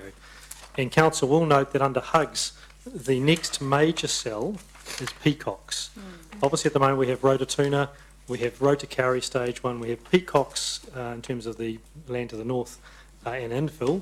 The next major cell to be developed is peacocks, and obviously our infrastructure staging and development is working towards peacocks. So that is what, from a residential perspective, this section is referring to. I'll hold off on the commercial. Yeah. Industrial. Okay, so let's take, so we're on page 52, so let's do questions there. So I've got, yes, Councillor Pascoe. Thank you. Yeah, my question's around point 28, which says that based on updated population projections, how up to date are those updated population projections, given that when we did the long-term plan in 2015, we used what we believed to be the best then, and we argued quite significantly over whether it was correct or not, and then found it seriously wanting that in fact the population was moving faster than... so are we using figures from last month, or are they older than that? And how readily available are figures? So there's probably two questions in there. So I think I'd draw your attention to paragraph 38 as well, where there's some commentary there around, currently we are using what's referred to as statistics medium sort of population projections. They're obviously updated relatively regularly. Right now, Council is tracking in terms of, if you looked today, closer to stats high in terms of the number of lots or building consents being issued. Whether that is a relevant projection going forward for the next 30 years is still work being done, and that work is currently being looked at with some urgency now by staff. What I would say, however, is that the tables and analysis that we've conducted shows both stats medium and stats high for the next 30 years. Under either scenario, there is sufficient land within the existing city boundary. Okay. So certainly we are needing to look at those growth projections, because the next long-term plan and our infrastructure planning that's starting now, we need to have the latest data set available. What I would also comment is that between the councils in the future-proof area, each council favours a different growth model. So that's a situation which is not desirable. Now, there are varying reasons for that, but we are working towards moving to a common growth model. Okay, so those figures, if you projected those figures out on a graph, yes, the high, and the stats high, we still have enough land to meet the demand that would come from a stats high projected on the basis of current figures. On the basis of current figures, and on the basis that infill can continue to provide the capacity of up to 50% of new housing demand. So that's my second question is, are we actually achieving that 50% infill? Or it's mentioned several times in the report, but there's no, well, I couldn't see a confirm there to say that we were on overall achieving that 50% infill target. So, through you again, Chair. Councillor Pascoe, the 50% infill target's been in place since about 2009, and then it's found its way into the regional policy statement, right? So that's directed council to give effect to that through its PDP, and we do that through various zoning and planning mechanisms in the PDP to incentivise that. The current figures for the last sort of 5 to 6 years, it has been hovering pretty close to that 50%. At the moment for this year, we're at 60 or close to 60. right? So it's been hovering between sort 60, not 60. 60, yeah, 60. So between sort of 40 and 60, around about that band. So, and in terms of major metros in the country, we're one of the few that's actually achieving any significant type of infill. Now, how long that can be sustained for is unclear, but the controls in the PDP certainly provide for it, and it gives us a very good option to provide housing other than waiting for more subdivisions at the edge of our greenfield areas and having to put in more pipes and roads, etc. So I'm talking about, you know, duplexes, apartments, townhouses, that style of development. Thank you. Thank you. Councillor Gallagher. Just so I'm clear, and obviously it's later for debate and discussion, do I take it that the whole basis of the report has been on land for urban growth, as against another model, which of course is a local authority being deemed reflecting its 100% community of interest? You see, for example, as we're the third smallest local authority, aren't we? The fourth land area. So if you have Christchurch, they have Banks Peninsula, Dunedin goes up to, way up onto the plains. Yes, Auckland, of course, has rural, urban, the complete range. I'm just, in terms of, you know what I mean, the start point of your report. The start point is around the land required for urban growth as opposed to communities of interest, which is a different debate on terms of what could be the possible boundary for a, if you started again, what would be the boundary for the city? So we haven't looked at it from that analysis. It would be with the land we have now within the city and future land agreements, and also development in terms of growth around Hamilton and across the Waikato and Waipa areas.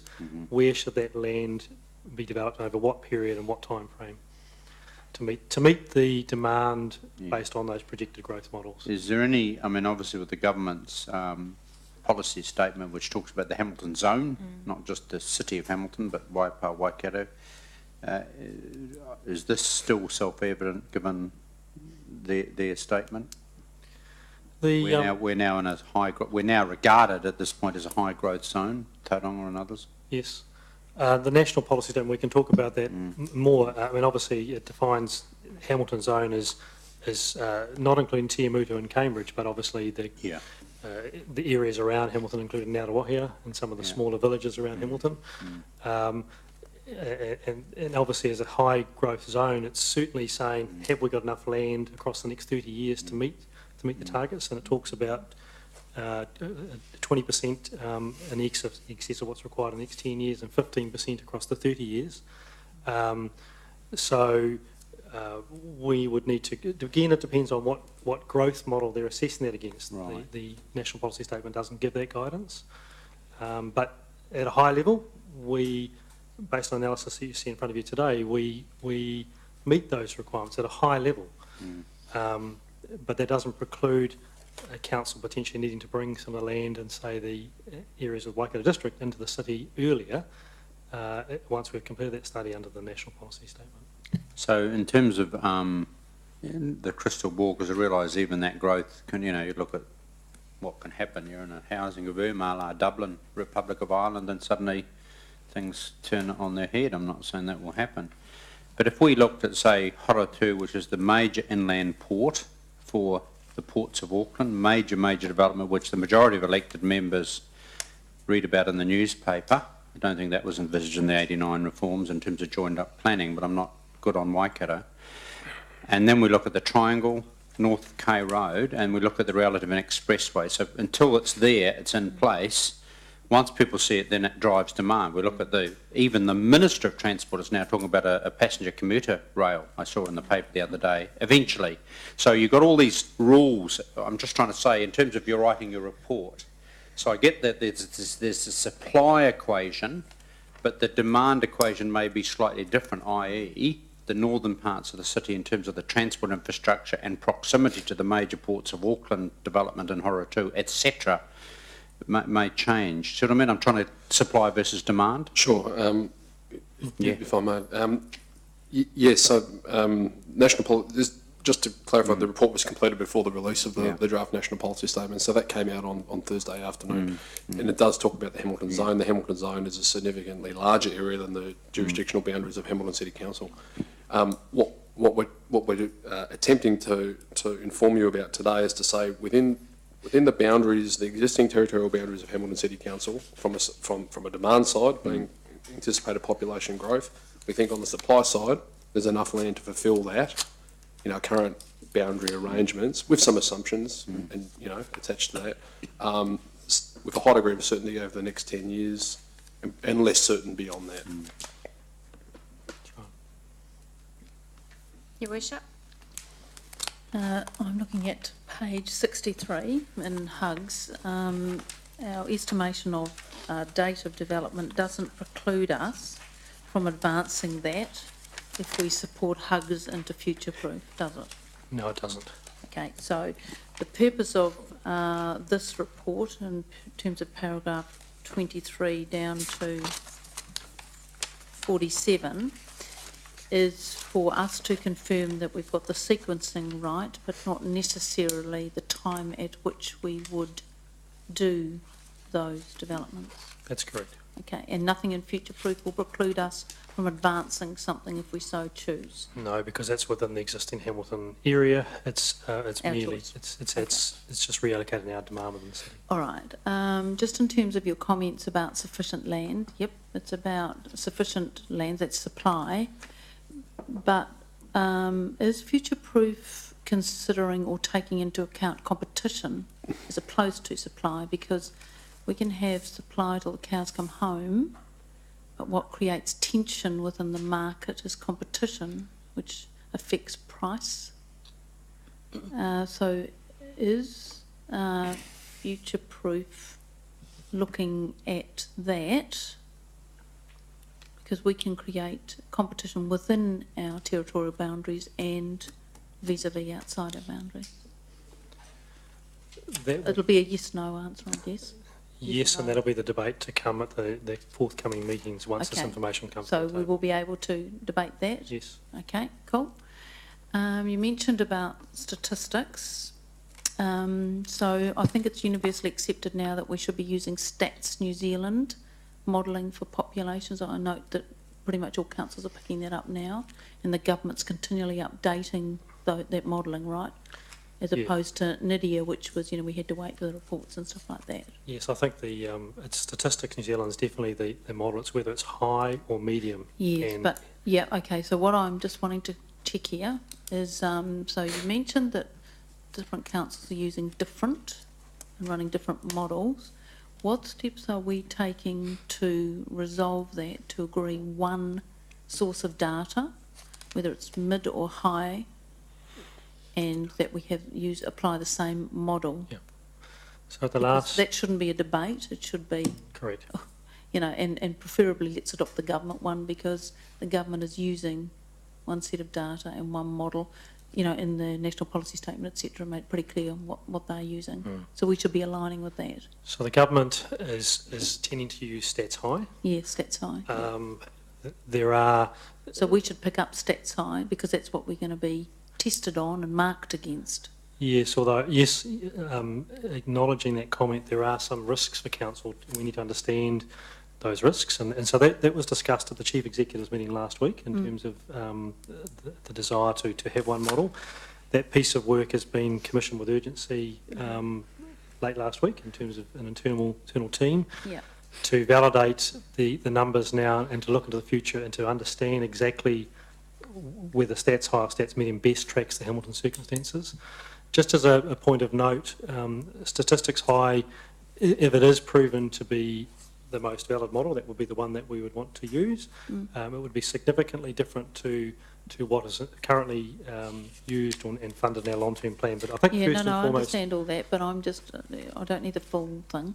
I'm just interested in getting some resolution on one version of stats. Yes. What is it, and applying it equally across the rest. So if we were to include in your recommendation in the resolution that from our perspective we want to align ourselves with the government's thinking, which is Stats High, I know things flow from that, but at least it gives certainty to those participating in the future-proof discussions that we have a confirmed position. I think that's a good position. My only note of caution there is that the advocacy in the MPS for using a stats high model is in the draft document, and that may change as a result of the feedback they get through the submissions process. Could do. It could do, and Yep. so maybe. But at least we go out there and say, well, we're aligned. That's correct, but I think maybe if we were to note that, to just maybe note an alignment with the government's direction around the MPS as opposed to nominating a stats high in the event that it changes. Yeah, so we could include the recommendation that we align with the NPS urban development. If adopted in October. Yeah, as our preferred position in terms of population stats. Yes. That's what we want to include, right? Yeah, okay. All right, so as long as you've satisfied me about timeframes within our control on page 63, I don't have any other questions till we get to the next section. Right, thank you, Worship. Further questions?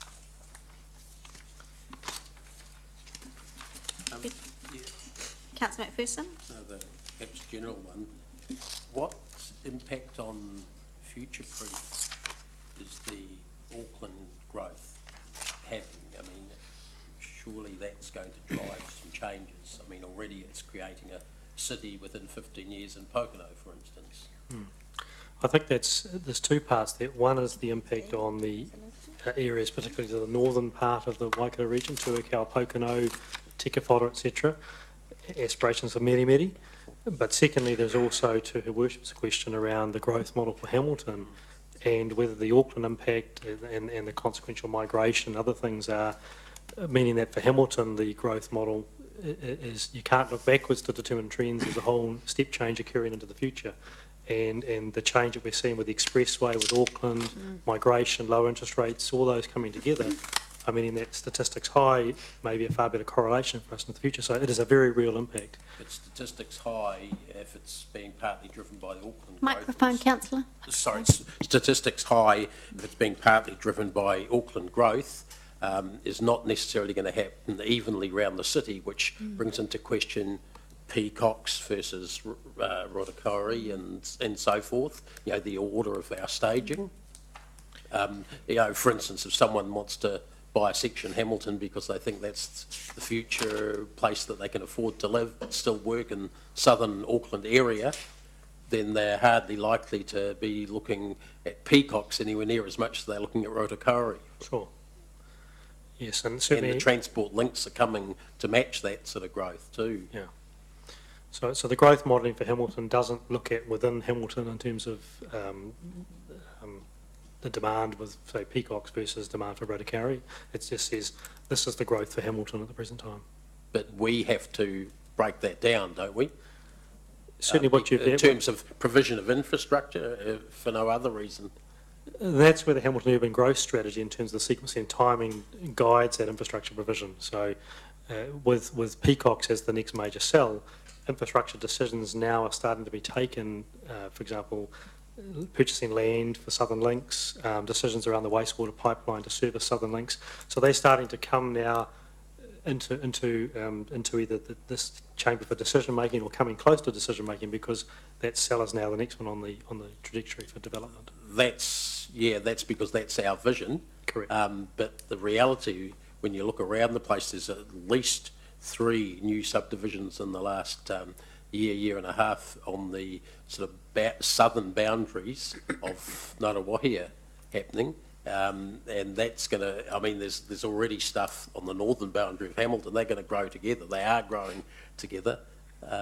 You know, isn't events going to overtake us there because of that sort of propensity to move northwards rather than any other direction? And that's going to mean that you can have all the plans you like, but if they're going to sort of, if someone's going to plonk and allow you know, a 200 section development just out north of the city boundary, and we've got empty land just to the south of it in the city boundary, there's going to be huge pressure on us to open that up for development. And there's going to be, just like in Peacocks a while back, there's going to be all sorts of proposals from developers to do standalone sewerage schemes and other infrastructure sort of stuff there to help speed up that opening up. And we're going to, I'm worried that whether we're planning for reality or planning for desire. Yeah, look, it's a good point, but I suppose the data we have around the extent of the migration of people coming from Auckland into Hamilton is yet to be fully fleshed out. So I can't tell you with any confidence to say that, 50% of the demand is of Aucklanders coming down there. I just don't have that information now. We've heard lots of anecdotal evidence. We've got some stats information about people through census commuting, between here and Auckland and vice versa, but those are low numbers at this point in time. Calvin might have something to add. So, Councillor, just on one of the latest real estate sales was about 17% were driven strictly from Auckland in terms of real estate sales. I think the question you're asking is about where would those 17% then spatially end up within the Hamilton area, and are they all going to go north, or which actually would they spread across? And that's the level of granularity that we don't have. Are we going to go there? And sorry, and the other part of that is not sure of that 17% how many are actually migrant and how much is invested in. So because a lot of them are investors and not residents. So they're not necessarily migrants either. Yeah, that's right. So you're right. We would need to get to that level of detail to understand that spatial movement. Yeah, certainly there's a lot more information we need to delve into, and we are doing that. In terms of your comments around, for want of a better term, have we backed the wrong horse?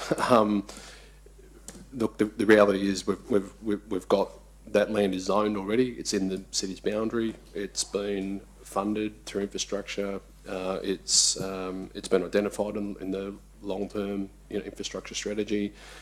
Significant planning process around the designation, and we're making commitments around that now. So it doesn't mean we can't change our mind, but we would have to have some very compelling data, in my mind, for this council to change its tact on that particular growth cell.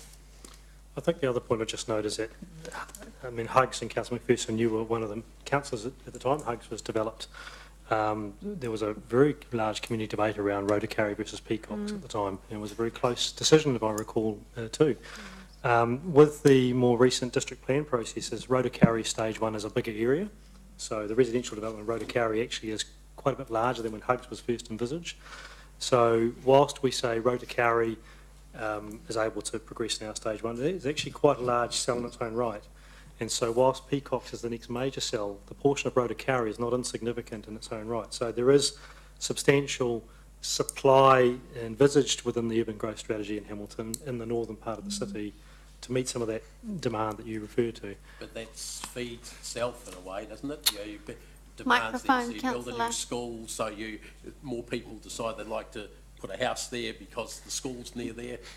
Sorry. Yeah, I'd agree, Councillor McPherson, but also if you went back to the rationale for Hugs at the time, there was strong rationale for urban growth strategy around regeneration of the south, providing more residential opportunities to live to match the employment in the south and the Ruakura area. So there were equally strong points around why Peacocks was advanced. And so I guess the information today is just to say that the urban growth strategy continues to provide for the city over the next 30 years the land required. That is the strategy which the long-term plan is delivering against now. There's nothing to preclude council at any stage varying or altering that sequencing and timing of that land. The key point is that we do have within the city, even under a high growth scenario, land for the next 30 years of projected demand, assuming infill continues to provide half of that capacity. I think that's the key point. And just on that then, if Southern Links is advanced, which of course the Regional Transport Committee is keen on that, so if that gets advanced, once you get the transport connections in, if the government commits to that, then that completely changes the landscape, doesn't it? It's a major enabler. It's a major enabler for not only employment, but also a whole pile of living opportunities. And of course there's existing social infrastructure there already. Correct. And schools and all of that. Correct. Yeah, okay. Councillor Gallagher. Yeah, I mean, I think the future watch, and again, I'm coming back to obviously the significance. What's your crystal ball about the significance, for example, of the industrial zone that is now in Waikato District Council, i.e. the inland port, which is obviously a driver in terms of settlement patterns, in terms of where people want to live and work, and again, what developments are happening in the Waikato itself. I'm just picking up Councillor McPherson's competition issue, and I've read somewhere, we're making submissions on the Ngarawahia plan in terms of, as I understand it, just help me here. So I'm just trying to get a bit of a feel as to things that are happening anyway, and I'm not arguing. Look, I'll just briefly answer that.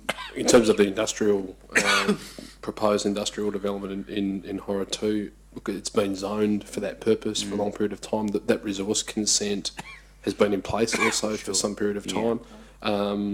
My own perspective is, while it's maybe sitting outside of Hamilton, it's still very good for the region. It will still derive benefits to the city. It's likely that the people who might be working there may indeed be living in Hamilton. They might be needing the services, professional services of other supporting industries in terms of enabling that port, and it's leveraging the infrastructure investments that NZTA have made. So that zoning decision is really reflective of the success of Future Proof in the sense that it identified that area as an industrial zone next to two pieces of infrastructure, and it's servicing the function it was intended to do. In terms of other residential development, Future Proof has envisaged that there would always be small scale, rural residential subdivision at the edges of some of those settlements outside of Hamilton City. That's going to continue. Is it competitive with Hamilton? Yes, to some extent, but it's a different type of housing choice and market that it's servicing. Well, so I'd argue that for Joe and Jane Blow, the local government boundaries are a figment of mayors and councillors' imagination. Yes. It's irrelevant, because if someone's got a job in ports of Auckland, Horotū, they actually happen coincidentally to work in Waikato, but if they can afford their house in Tiamutu, that's where they live. Yep. In Waipa, all right? So in terms of, what I guess the tenor of my question is, while we're putting all of our energy into our so-called growth cells, tell us, Irene, what the data is telling us about, those surrounding towns and how significant they're obviously going to be in terms of people's choice of where they live and work, And I suppose that we are making our way to, there is a section in the report that talks about growth and the rest of it. So, I mean, I'm just thinking in terms of the order of the report. No. Do you want to park it and we'll come back to it in terms of the structure of Claire's presentation?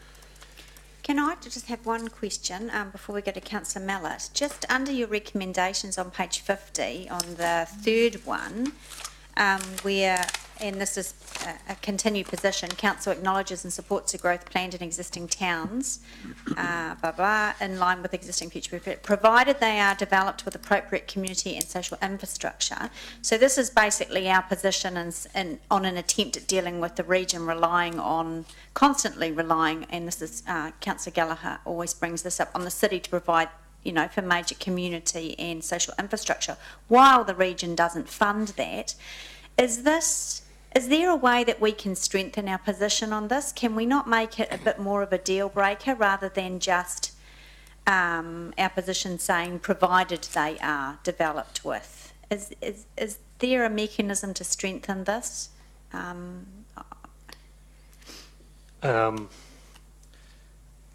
I mean, to go to an extreme, we would withhold our support. I mean, it's very blunt, but we would withhold our support unless you can provide either funding for infrastructure that happens in the city that's going to be used by this new development, new neighbourhood, new village, whatever, as a deal breaker. Is there anything that we can do in this strategy to help strengthen that? My recommendation would be to caution against such restrictive terms for some of the areas outside of Hamilton City, and the reason for that is if you think of the spirit and intent of the partnership was to work collaboratively to try and achieve growth management across the whole of the partnership in a way that maximises the investments, particularly made by agencies like NZTA, and allowing a degree of flexibility within each of the partner councils to sequence and to enable development in a way that they see fit for their communities. If we were to take such a hard line with respect to those matters at number 3, it may be counterproductive in terms of any future negotiations and discussions that our elected representatives and senior staff need to have with the partnership. I think the intent there is to enable our representatives to have that robust debate at the Joint Committee. And practically speaking, this is looking at areas such as Pocono, such as aspirations for areas such as Meri, where there aren't those wider elements of community infrastructure. So take a look at Pocono at the moment. It is a rapidly growing town off the back of a service station, a couple of shops, and a little weeny hall. So, and one little school. So, and bacon. Yeah, and bacon. And those big ice creams. Yeah. Ooh, So in that particular community there, I think at a staff level, the questions have been posed already in terms of what are your plans, and the same questions I would expect to be posed at the Joint Committee to the representatives from Waikato around the aspirations to grow that and how they propose to provide that wider community infrastructure, be that with partnerships with Pukekohe, Tuakau, other parts of the Auckland area, or whether they're going to build those things themselves. Because I think those are appropriate questions to raise. Councillor Mallett, then Councillor Forsyth. Thank you. And just following up on what you said then, Angela, with all due respect, all you guys just said then was you kicked for touch. You basically said we can't expect them to pay for the regional infrastructure. No, I don't think we said that. I mean, I think there's a whole separate debate around funding. So how would you suggest? Because that's forgive me, but I think that was one of the things that Angela was suggesting, that we need to somehow look at these, when we start talking about quote-unquote core services that are not just quote-unquote core services. We're obviously talking about theatres and playgrounds, well, not playgrounds, sporting fields, libraries, swimming pools, etc. And you kind of, forgive me for being so blunt, just gave up and said, no, Hamilton ratepayers can pay for it. Well, I think maybe I'll just explain this. A lot of these towns we're talking about are a reasonable distance from Hamilton. Yep. So it's more a case of any community that's developed, particularly any town, in terms of ensuring that it's actually a high quality lifestyle for those residents, that those towns have the appropriate facilities, more than just water, wastewater, roads.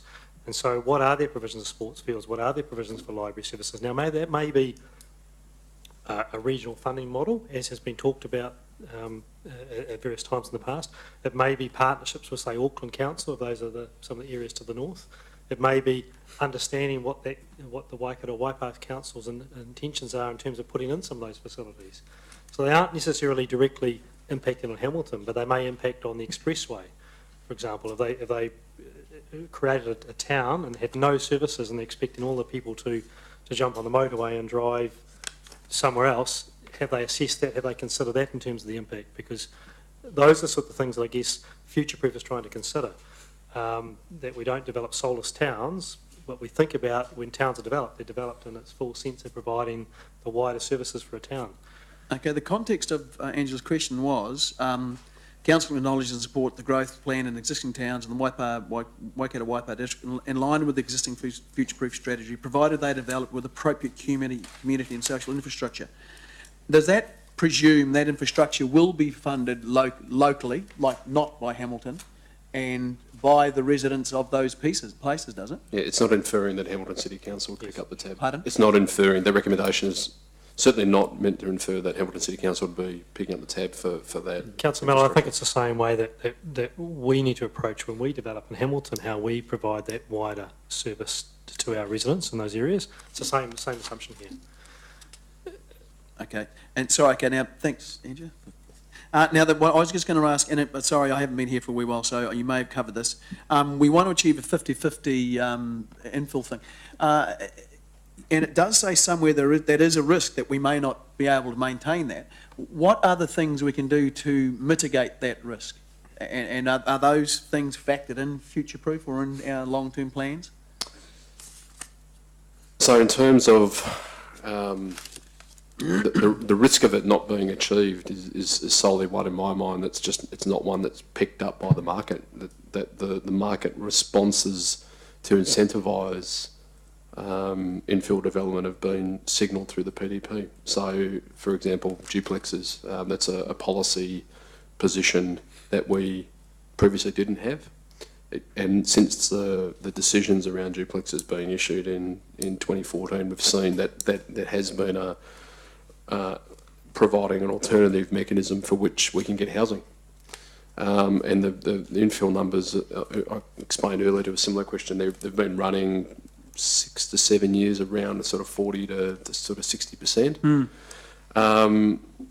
So yeah, it is a risk. The only way we can mitigate it is to just continually monitoring those figures and continually monitoring how those infill targets are actually being delivered against the strategy. So it's primarily a regulatory response rather than an infrastructure response, is that right? And that's a big global question, but... well, we have infrastructure capacity for types of infill in the city, otherwise we wouldn't have zoned them in the PDP. Yeah. Okay, so we've got, but we're talking for a long time, eh?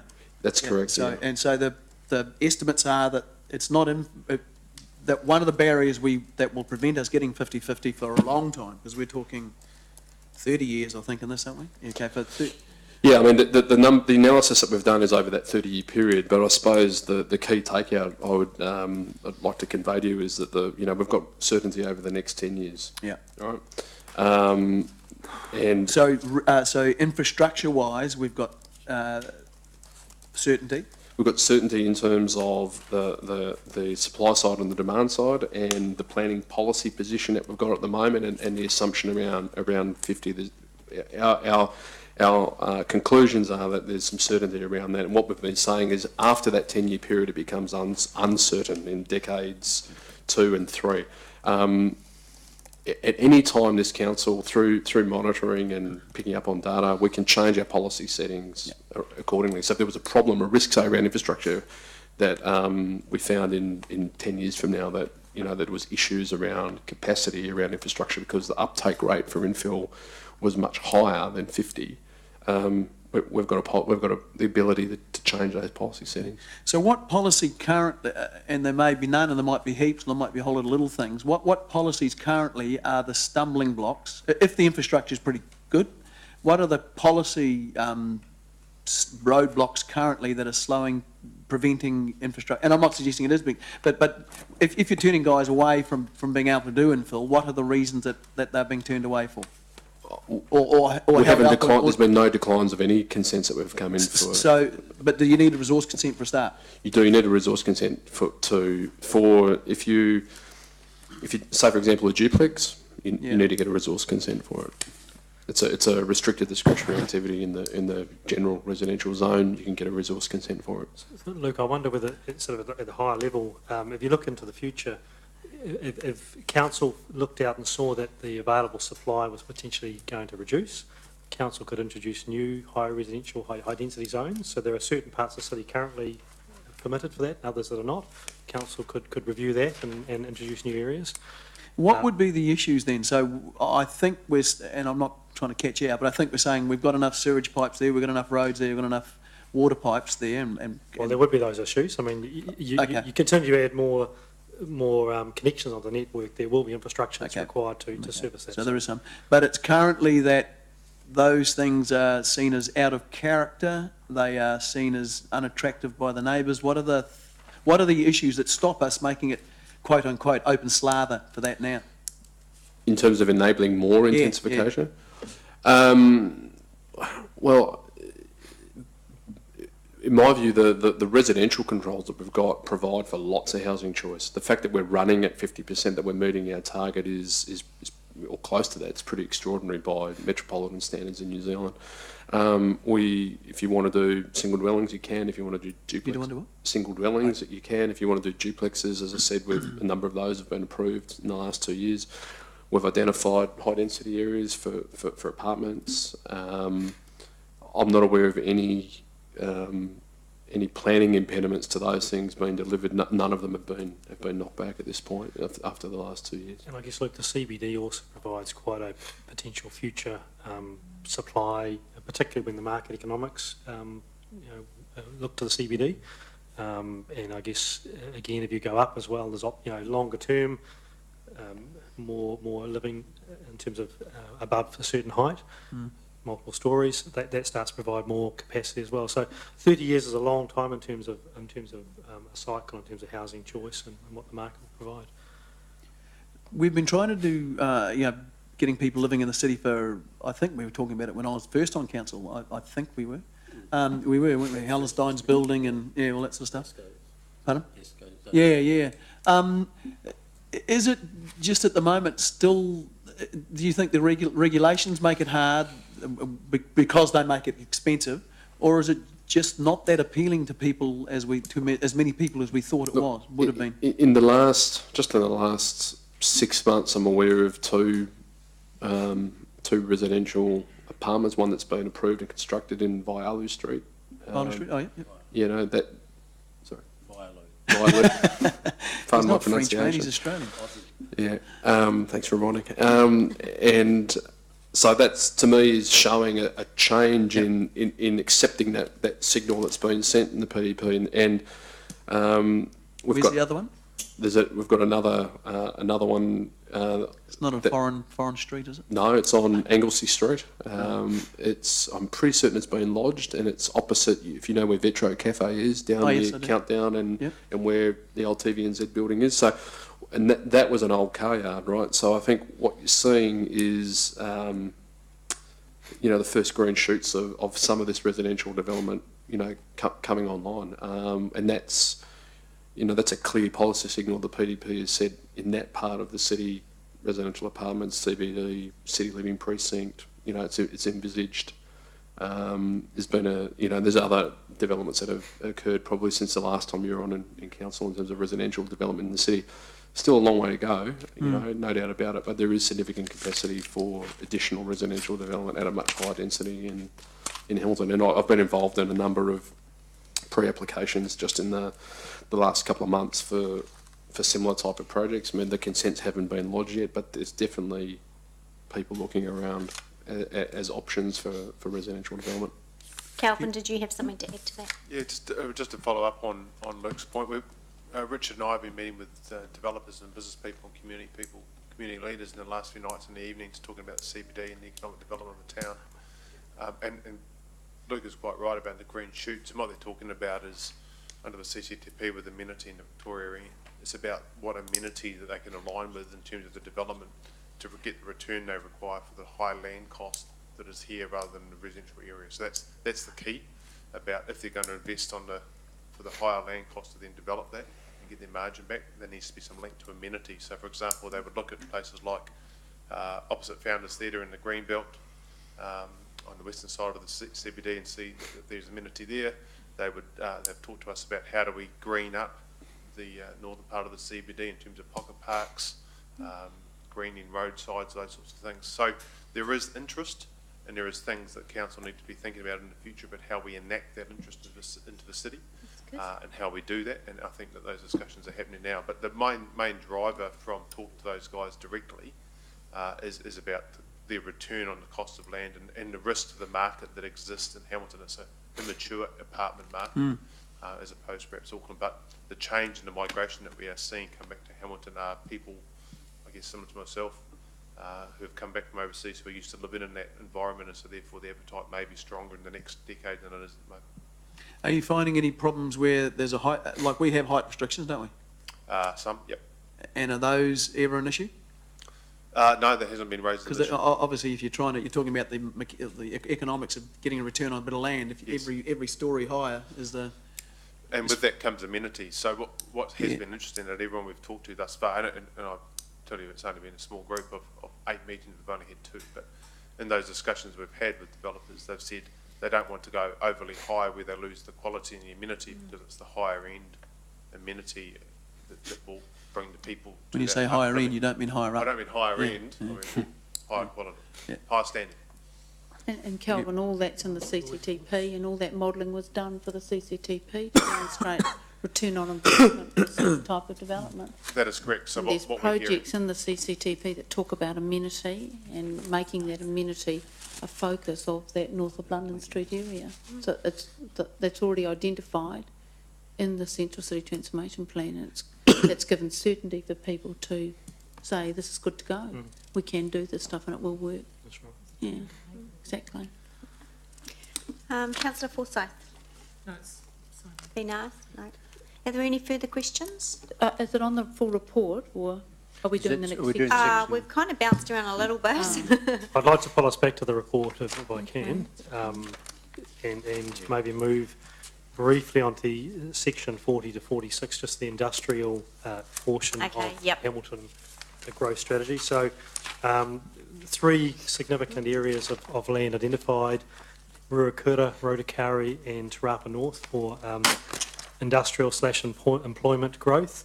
And we are very comfortable that, again, those areas of land and the amount of land available and sequence and time for those is appropriate for Hamilton for the foreseeable future, and continues to provide us the direction for the future-proof update. So we're not proposing any different position from that outlined in the table in paragraph 44.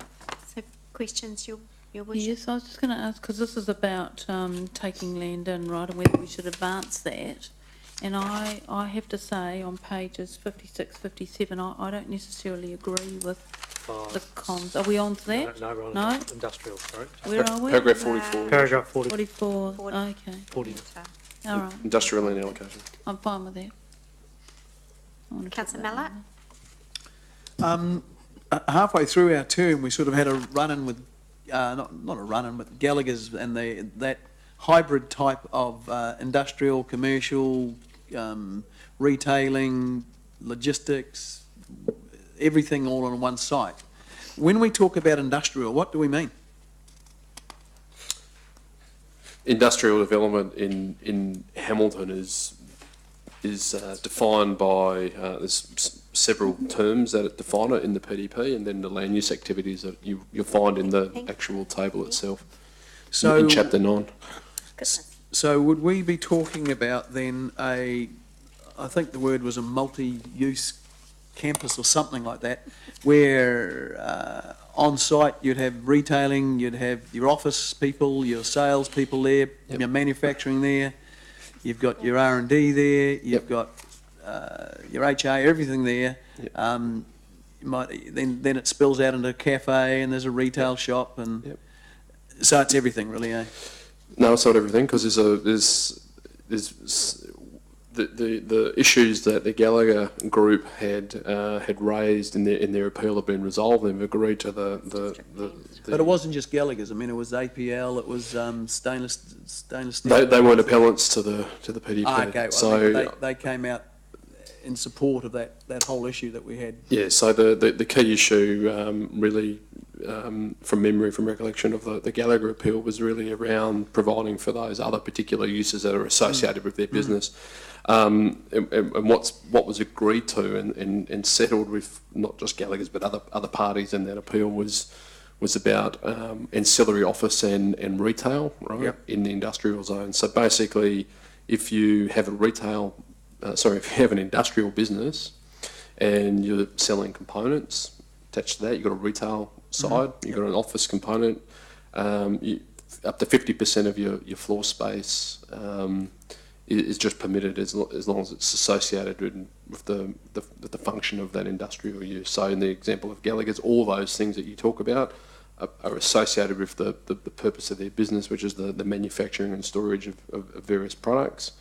The office and associated R&D components. R&D is already provided for as a standalone activity in any event, but the rest of those particular uses are covered in that definition, and they were satisfied with that approach, and they've agreed to that appeal being settled.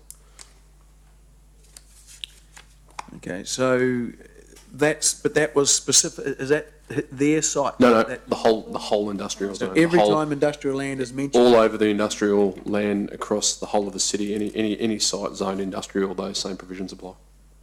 Okay, thank you. Have we finished with questions just on this section, and we can move on to 47? Right, so councillors will recall that we have an agreement with Waikato District Council around 3 pockets of land. This is shown on attachment 4 to the agenda. The first of those is the land to the north of Rotorua, referred to as HT1.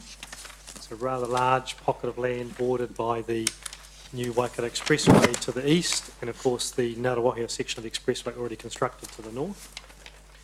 The second, and that's shaded as sort of a pinky colour in the So what page are we talking about? 68. Page 68. So that's HT1. The second, and that's scheduled to come into the city in 2045 in terms of the agreement with Waikato District. The second of those is land to the north of Ruakura, shaded green. Again, it's the boundary bounded by Gordonton Road and the new expressway. That's referred to as R2, that piece of land. That's scheduled to come to the city in 2039. The third pocket of land is out towards the Temple View area. It's a rather small pink area of land bounded by Wallace Road predominantly. This is referred to as WA. This particular piece of land, there's no date in terms of when that comes in. It's more a case of when the city can demonstrate that it can service it with the infrastructure necessary, particularly wastewater, to meet the growth in that particular area. So we have looked at the agreement with Waikato District and the pros and cons of bringing forward the time frame of that land to come into the city. And they are listed in paragraph 54, the pros and cons. In summary, after assessing that, the staff recommendation is that we don't currently need to advance that land into the city, but that it is appropriate that we constantly review the need and the timing as to when that land could come to the city, and appropriately review that with the long-term plan review cycle every 3 years. And should there be a identified need, immediately then commence negotiations with Waikato District around agreeing a process to bring that in earlier. The agreement with the Waikato District Council does allow, with mutual agreement, those dates to be varied, but they need to be in agreement with Waikato. And of course we have done that before, an example with Ruakura and some land in the Te Rapa area previously back in 2009. So happy to take any questions. Your Worship. Yeah, so I don't support the position you're advancing, and I don't think the cons you've identified in 57 are, wholly with substance, to be frank. So I put it this way, we can negotiate to have that land come in earlier. We've got requirements, haven't we, Luke, under the Act to commence a planning process or change that within there's a statutory timeline, isn't there? Yeah, and that is Section 81 of the RMA. Once a local government boundary's been amended, you have to change the planning scheme within 2 years of that change taking effect. Right. But thereafter, the sequence or order in which it may then be developed, which is what we're talking about in HUGs, is determined by the council at any given time. It's a separate issue, yeah. Yeah, separate issue. So there's no. So the reasons set out in 57 are assuming that we would then start developing it up, which of course we're not obliged to do at all. Where we can take it in, change the zoning or whatever, depending on that process. We don't have to then, it can just go on the continuum, can't it? So that's correct. I suppose the risk, and it's primarily one that I had identified, is really if you go through a plan change first scheduled process, there's no guarantee there'll be no appeals. There's no guarantee in terms of the outcome of those appeals. So it's just making it really clear to the elected members that if you bring it in early and there is a boundary change and then we go through a planning process, it's all contestable. True, but at the end of the day, we've still got to fund the infrastructure that's on a sequence. That's the answer, isn't it? Unless no court can make you fund infrastructure. No, but a court might enable zoning provisions with suboptimal infrastructure outcomes as a way to mitigate those effects. Yeah, I mean, Peacock's in the same boat. I agree. I'm just noting that the risk from my perspective, from a planning so perspective. I'll probably, when the motion comes, I'm probably going to include those. I mean, it's up to the other councils what they think. But Councillor McPherson, then Gallagher. Yeah, I'm not sure what timing the Mayor had in mind, but I'm inclined to agree with the general proposition that to leave it like it is now, I wouldn't agree with either. I think events are going to overtake us. I think 2045, the built up, if you left that, not the HT1, not in the city, would be the city built up area would be surrounding it physically. And Blair in the middle there would have a nice, of HT1 would have a nice rural outlook, but not many others would. Sorry, Blair. I spotted your property literally in the middle there. I mean, we're already facing development, subdivision within the HT1. If you go across Horatu Bridge, not the new bridge, the local bridge, at the moment you'll see right where that little square pocket's taken out, take another square pocket back this way that's already subject to, I don't know whether it's residential or commercial. It's residential. Residential in that area that we've had no control over. We're going to get more control over what happens if it's, I would have thought, if it's within the city. We've got future-proof saying implying we've got some control by consensus, I suppose, at the moment, but in reality, the pressure's on Waikato District to allow all sorts of things, and I suggest they're going to have their interests to the forefront more than our interests, and if they don't match, surely it puts us on the back foot, and I think we're on the back foot up in that area unless the land is part of the city. We may still be on the back foot, but I think the Mayor's right. We've still got as our backup our finances, basically. What have we got money for? What have we negotiated with our community about the order of things?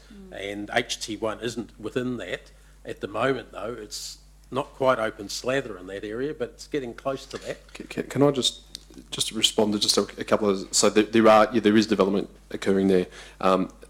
That's a result of legacy consents that were and zoning that was put in place prior to Future Proof. There's actually an overlay in the Waikato District Planning Scheme at the moment, similar to what we used to have where Ruakura was. So there was a urban expansion policy overlay area that actually prohibits small-scale subdivisions. So the subdivision controls are at 20 hectares. So that was as a result of protecting that land from the strategic agreement. Waikato District, when they did their subsequent plan review, put in place those types of overlay provisions at that location and others, including what is now Ruakura.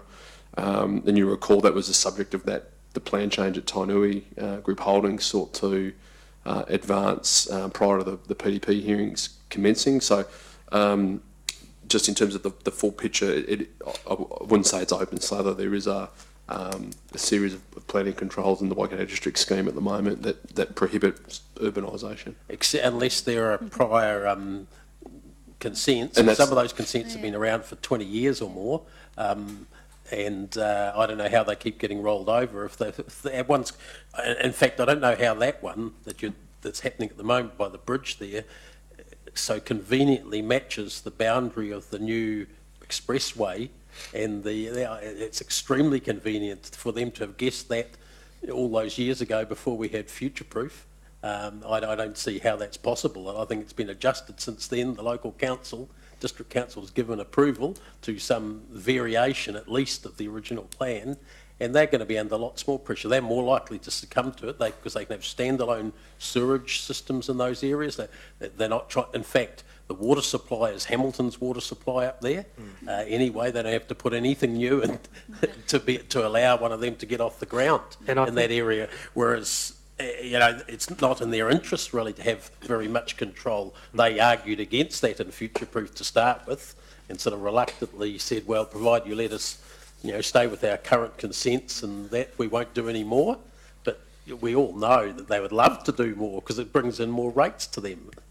I think this is a really good item to discuss, and I think you can see from the staff analysis, it was a very close thing in terms of the staff recommendation.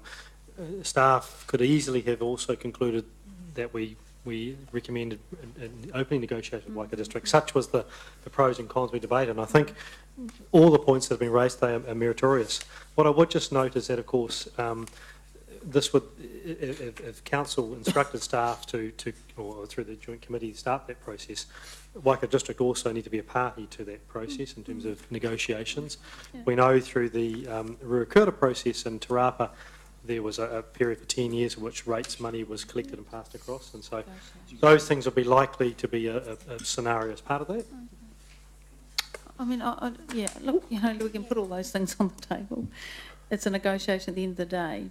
But the reality is, you're better to have it in the camp and control over it than no control at all. It's right on the boundary. And if you look at the national policy statement and the fact that it's Hamilton's urban area, not the boundary, I think the more that we have influence over what's in that circle, the better long term it will be for the city. So it's good to hear that you were saying it was finely balanced, because I think there's no harm in opening the door and starting those negotiations. Yeah. None at all. I mean, where they might end, who knows? But I wouldn't like to see them shut out by this recommendation.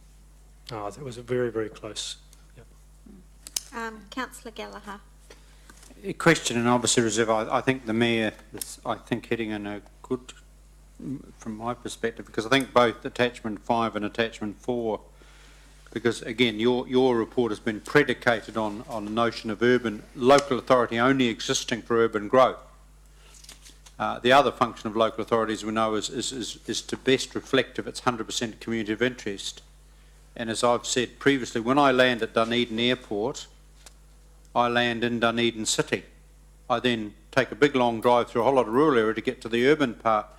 I also take another drive up into central Otago, up on the plains there, and I'm still in the city of Dunedin. Christchurch, if I drive from urban Christchurch, I also go to Akaroa, which is part of Christchurch.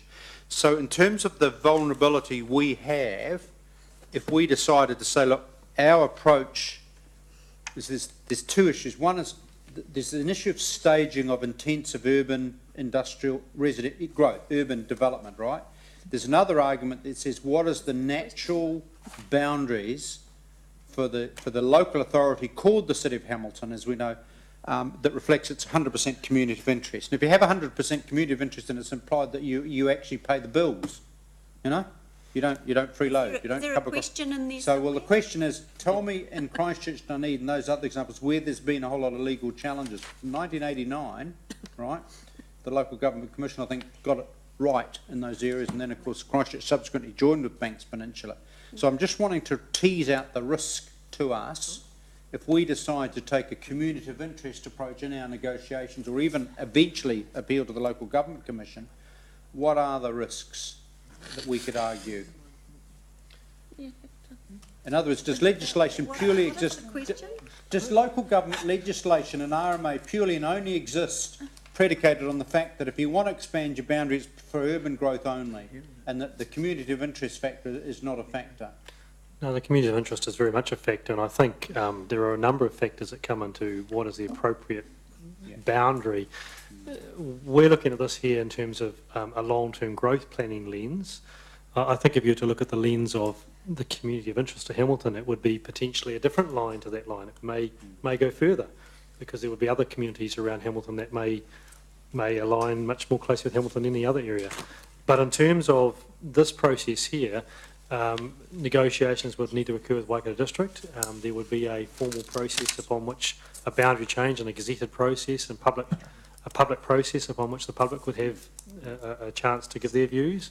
So it would be a process that would occur, and in that process there would be considerations including the communities of interest and where those residents and owners of property in that area felt they best aligned.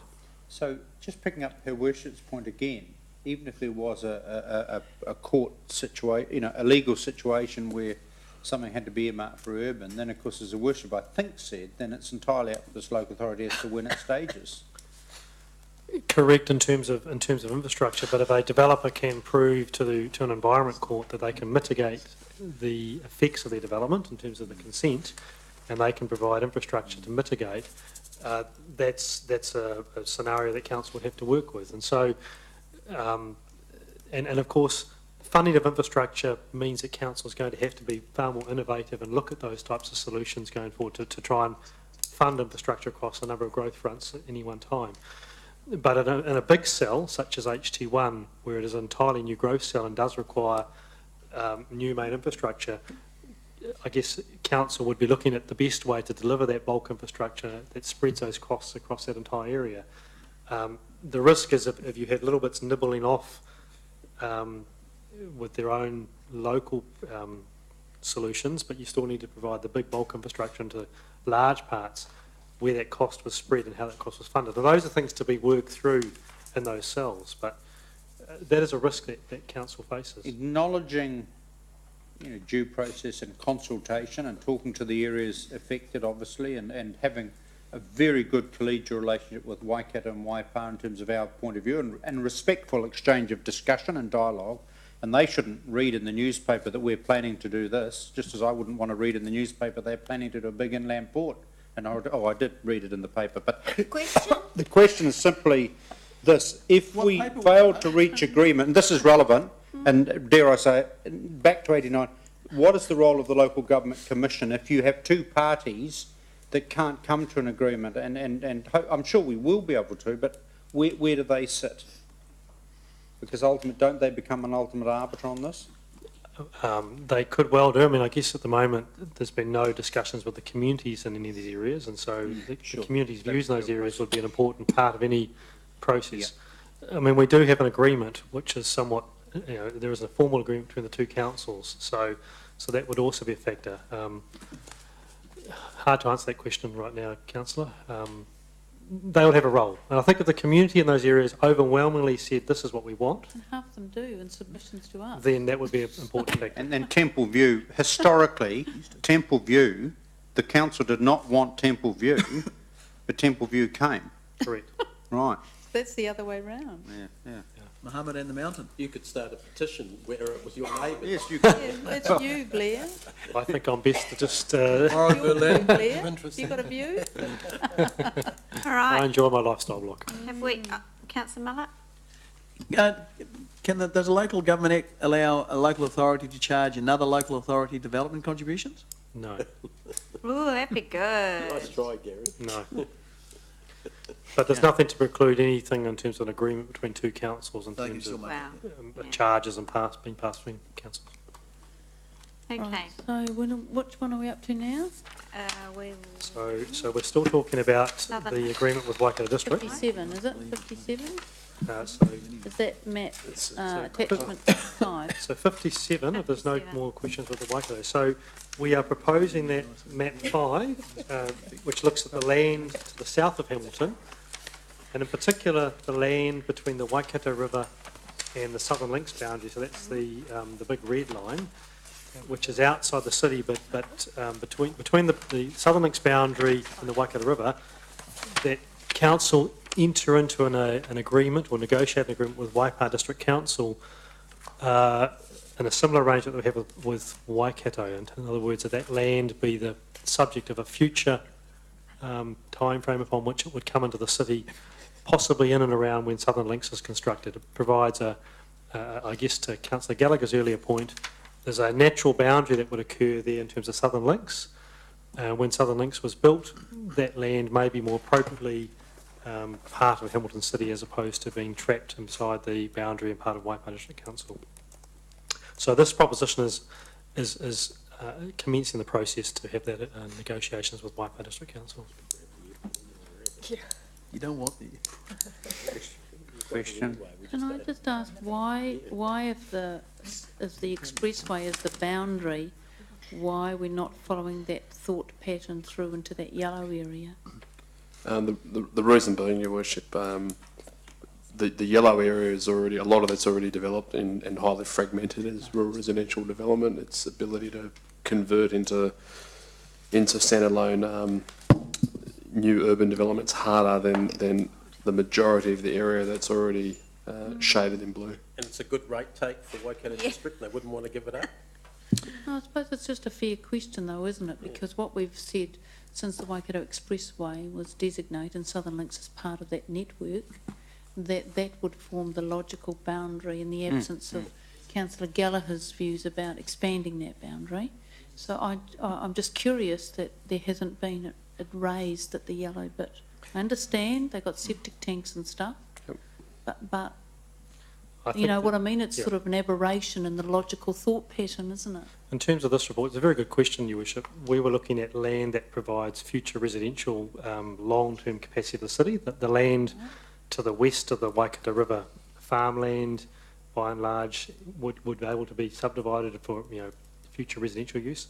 The land predominantly to the east of the river, vast majority of that is already in small lifestyle blocks. Right, but it's only to that size because it isn't on the network in terms of wastewater and all of those things. Got septic tanks, right? But if that was changed, that's one of the reasons why they can't go smaller, because of septic tanks. Yes.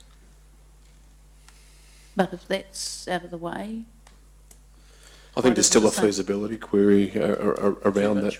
I think there's still a feasibility component to that, given that it's very rare you probably find development or houses of less than $1 million in that area, and significant investments, and it's purely on that basis that its ability to be converted into future urban residential development is harder than it is for the land that's identified in the shaded area. But can I follow that?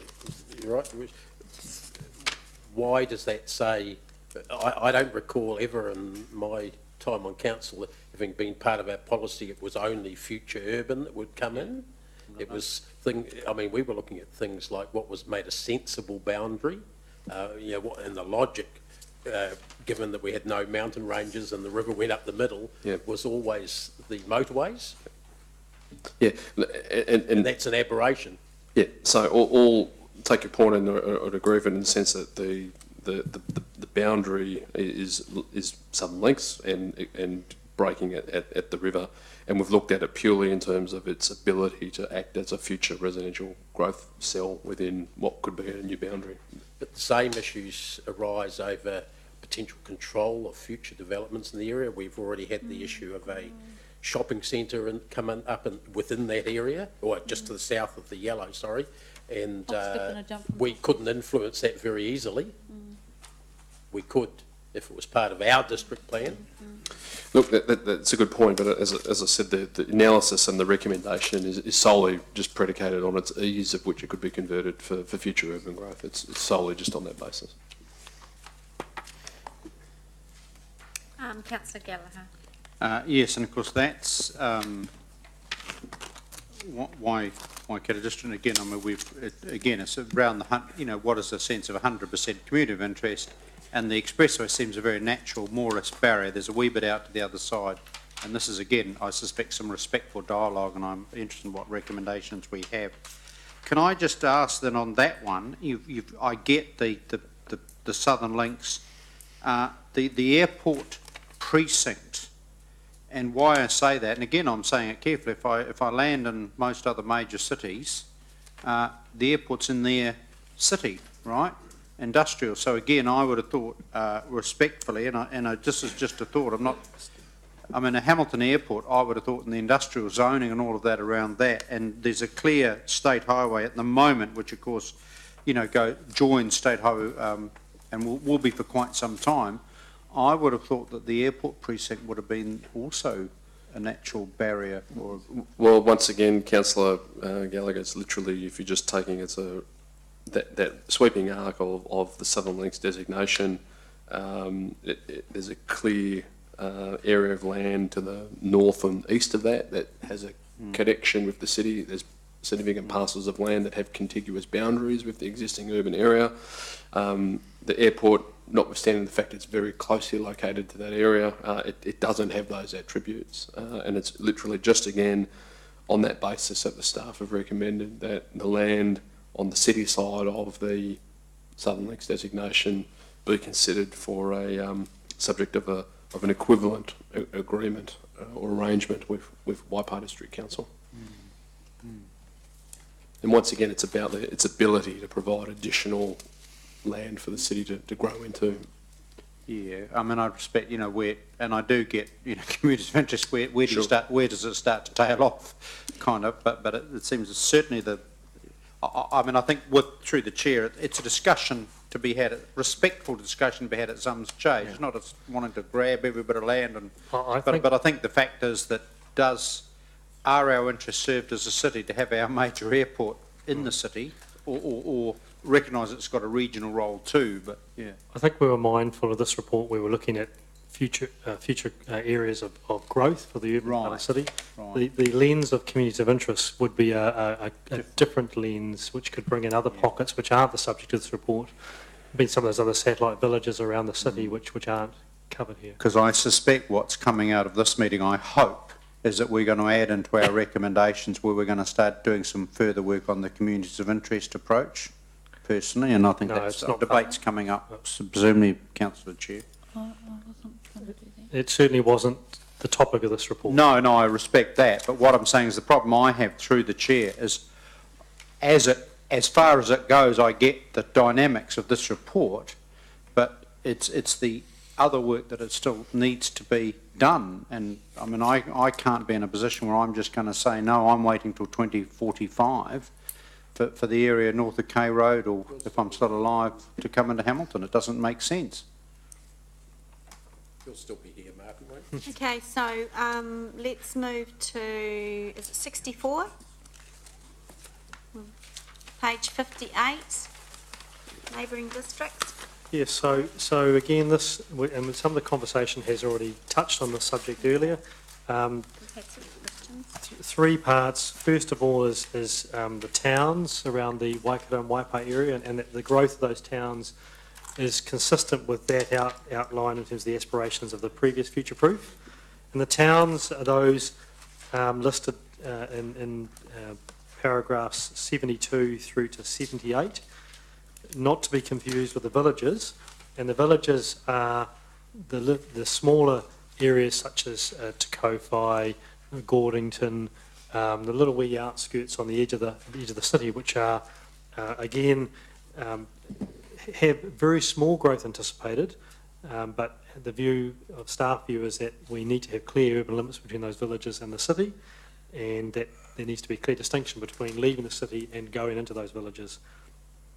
Thirdly, in terms of a large-scale commercial, industrial, or any new large-scale residential, if it was developing out of that already anticipated by future proof, we would have to need to place close scrutiny on those particular developments.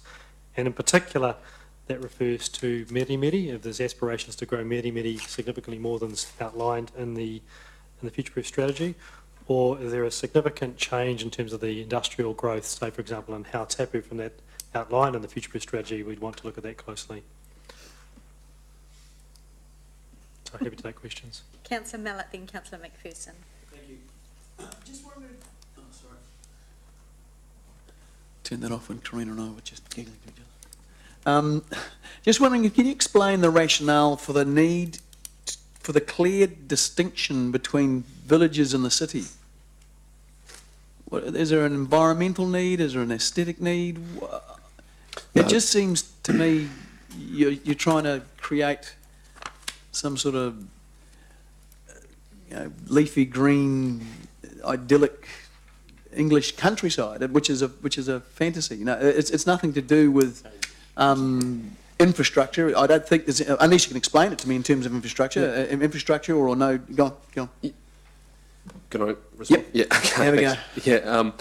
So, the major distinction in the future-proof strategy between the towns and the villages is literally about infrastructure, and it goes back to the whole reason why future-proof came into being, and it was at the behest of the New Zealand Transport Agency saying, look, we've got no certainty at all about how development will occur in the whole of the Waikato region. We're going to sink $1 billion of capital into this part of the world.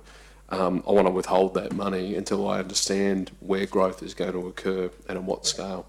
So from that overarching driver, that's... So let's be very clear. You're saying Transport Agency said they want great certainty where growth's going to come. Yeah, they wanted some certainty. I mean, not at every single parcel level, but certainty in a broad sense over the sub-region in 2008 to understand how future urban development, mainly around Hamilton and its peripheral areas, is going to be provided for, to give them the confidence that that investment was going to be a good one.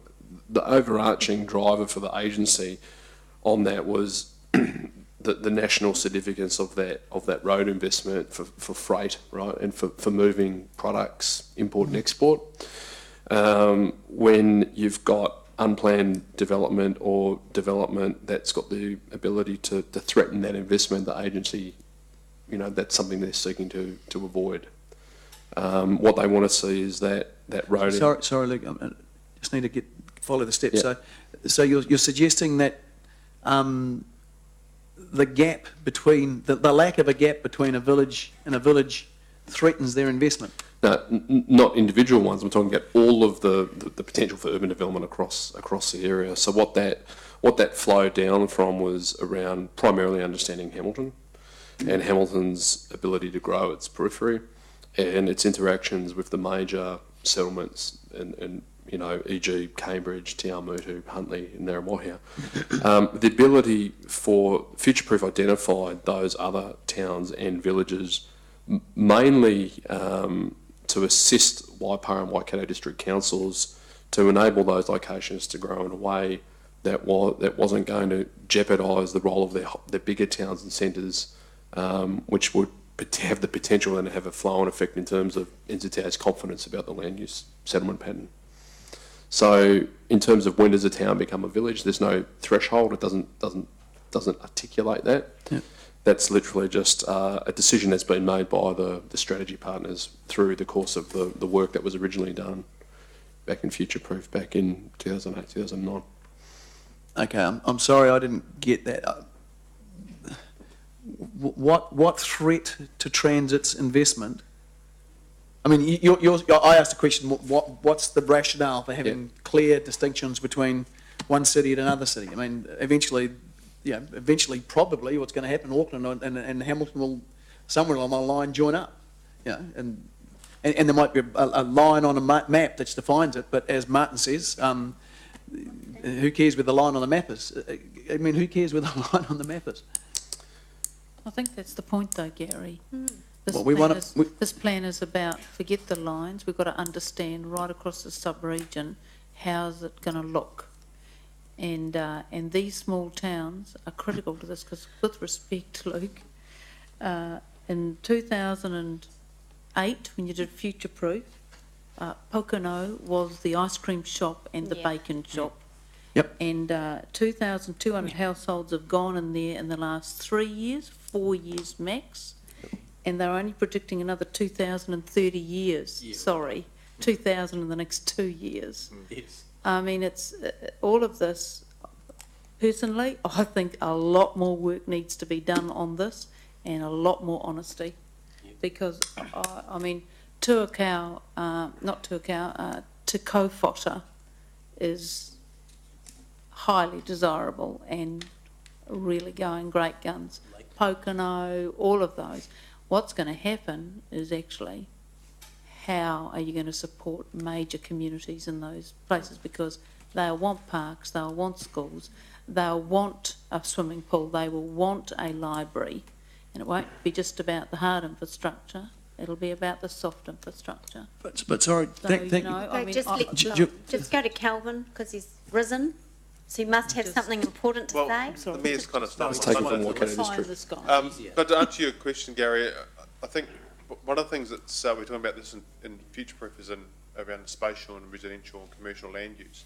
But the other parts of this that aren't here that need to be considered in line with this is the Waikato means business, the Waikato story, and how that Waikato what? looks. The Waikato means business around economic development, the Waikato story, and around what does each of the locations of the Waikato look like, and what do they mean in terms of identity and community. But you're talking about arbitrary constructs now. They're like literally, no. you're talking about narratives that we tell each other. If I give you an example, from my experience in the Smart Growth program over 10 years ago, and you look at the investment that's been made now into the Western Bay of Plenty, where the Western Bay, the sub-region came together and had a spatial plan, a social and economic plan, a transport plan that was actually put together. Those were over 50 years. But to Luke's point, future-proof, our plan is 10 years worth of certainty with a 30-year vision. At the moment, what future-proof does is really only focuses on the spatial commercial land use. And to your question about villages, it's about understanding where those spatial land uses sit and economic land uses sit, so you can then get the right investment into those places. And the short answer is villages actually are a market in terms of what people would like to buy as well. Yeah, but so the fact that there's a gap between a village and not a village, or not a gap, is irrelevant. No, but it means in terms of movements of people and the number of people and the types of movements. So, for example, the Waikato Expressway is premised on the basis of logistics movements north and south around Hamilton, in short. Yeah. So that's the basis because they understand what the movements are. But does it matter if the truck is moving past some vacant green land or a whole lot of houses? But it does in terms. It doesn't make any difference. You're a man of finance and market, so a market would want a village that has a certain lifestyle that is amenable, that has a different value set as opposed to a village that's on the side of the road of the highway. Well, that'll be determined by where people want to live. But that's what this is doing. But we're saying that we're going to tell you we're going to live because we're going to make sure that this village stops here, and then there's going to be some arbitrary green stuff, or this green stuff's going to be here, and there's going to be an arbitrary village there. I just don't see. Well, I can't see any environmental, economic. Well, it's not even an aesthetic reason for what this thing does. It is about preserving some of the high quality land though as well, in terms of land for farming and other uses. Yeah, but if it's high quality land, it won't be sold for housing. Well, because there'll be more return on farming, and as we all know, at the moment, that's not going to happen, is it? I think it is back to the points that we made. It's mainly about an infrastructure investment decision around making sure infrastructure is deployed and invested with certainty and around, and it's coming from NZTA first and foremost, so they can understand where their infrastructure. But that can't be right. Infrastructure is always more efficient if you've got a pipe that goes from there to there, and there's one house there, one little village there, and one little village there. That's a very inefficient pipe. If you've got a pipe that goes from there to there, and there's a whole lot of houses and buildings and that sort of stuff, that's a very efficient pipe. If it's big enough. Yeah, well, if it's big enough, and you've been yeah. So that just doesn't fly at all, Blair. I mean, you're totally ignoring the economies of scale. Well, there's nothing in future proof that stops these particular places growing and developing in accordance with the way in which those individual partner councils want to see them grow.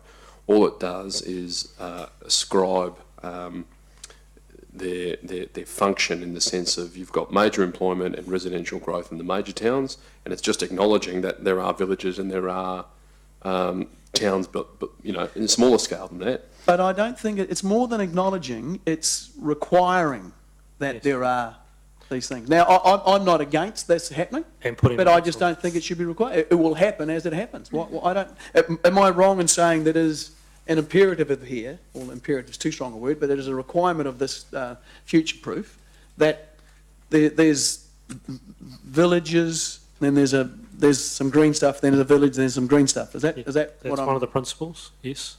It is an imperative of future proof. So I kind of know how these, having been to a few future proof things, so how these decisions are made. So what would be the reasoning? Where is the reasoning behind that? It's in the because nothing that you've told me today, and you've given it a good go, convinces me whatsoever. You've given it a good go. Yeah. It's in the strategy and the implementation plan. I mean, I can. I know it's in the plan. Yeah, I know it's in the plan. 2009 document. And what's the justification? And what is? Okay, we're talking environmental impact, zero. I can't see any. Infrastructure reasons. In fact, there's a good infrastructure reason I suggest not to do it. Yep. The market. Who knows what the market's going to want? Well, but the market will tell you, not us or not future proof. No, the strategy essentially just identifies where the major residential populations are, what expected development could reasonably be foreseen to occur in those locations, where commercial development and industrial development can occur. And it's done that, as I explained earlier, to give some certainty to NZTA about that. NZTA knows that Tuakau isn't going to turn into another Huntly, or Te Kaupapa is not going to grow to the size of Huntly and Narrabahia combined. It's saying that this is a location, it's got some residential capacity, it provides a function as a small town with some residential development for people that either choose to work in the Waikato or up in Auckland. And that gives NZTA some certainty around those places growing at a reasonably foreseen scale. The point I think is, for me, is that reasonably foreseen scale needs to be a realistic assessment, not, and there's got to be some rigour put around what's being put on the table about that. So the figures that we're talking about in the Waikato and the Waipa areas, we're relying upon the analysis done by those councils, and they're currently being debated through the Future Proof Partnership. There's not analysis done by Hamilton City Council staff. And I think, Your Worship, should have an independent analysis of that. I think those are very valid points to raise in terms of we are very much reliant on everyone being open and honest and absolutely is accurate. And I think, Councillor Mallett, look, I understand your perspective. The guiding principles, and I don't propose to go through those in detail, but the Future Proof strategy has a number of guiding principles, and there's a number of detail points underneath those that speak to why we do have a major metro, major towns and villages and the rationale around that. So the strategy does have some very robust thinking as to why that is the case. I'm happy to talk that through with you offline if you wish. That thinking was never very robust. Yeah, there's a, I'm told there's a big billboard about to be erected up at Pōkeno. It's going to say future proof. Yeah, right. They're already gone way past the population predictions in the time frame that we've had there. From memory, it was something, I think it was 2,000 or 3,000 was originally envisaged for the growth of that area. It's already about between 6,000 and 7,000 once those 2,200 households are built, and it's not going to stop there. Where else is the government going to fit all the Aucklanders in, apart from there in Tuakau? That's not going to stop at 9,000, but it's less of our problem, I guess, because it's sort of out of the Waikato, even though someone drew a dotted line in a funny place. But Pōkeno is an example you see every time you go up there. Major new factory there, there'll be others going in there. That's going to be a Cambridge or a Te Awamutu before it finishes. I haven't finished yet, Luke. That's just by way of introduction. You know, if we had the plan for Pōkeno that was in Future Proof envisaged at the start, the time frame and that followed, I think we'd be sort of believing this more. And there's plenty of other examples, but we're not. They've gone, I mean, they've done the whole 40 years worth of development, or 30 years, in 3 years. Councillor McPherson, that the Tuakau and Pōkeno weren't in the Future Proof Partnership area.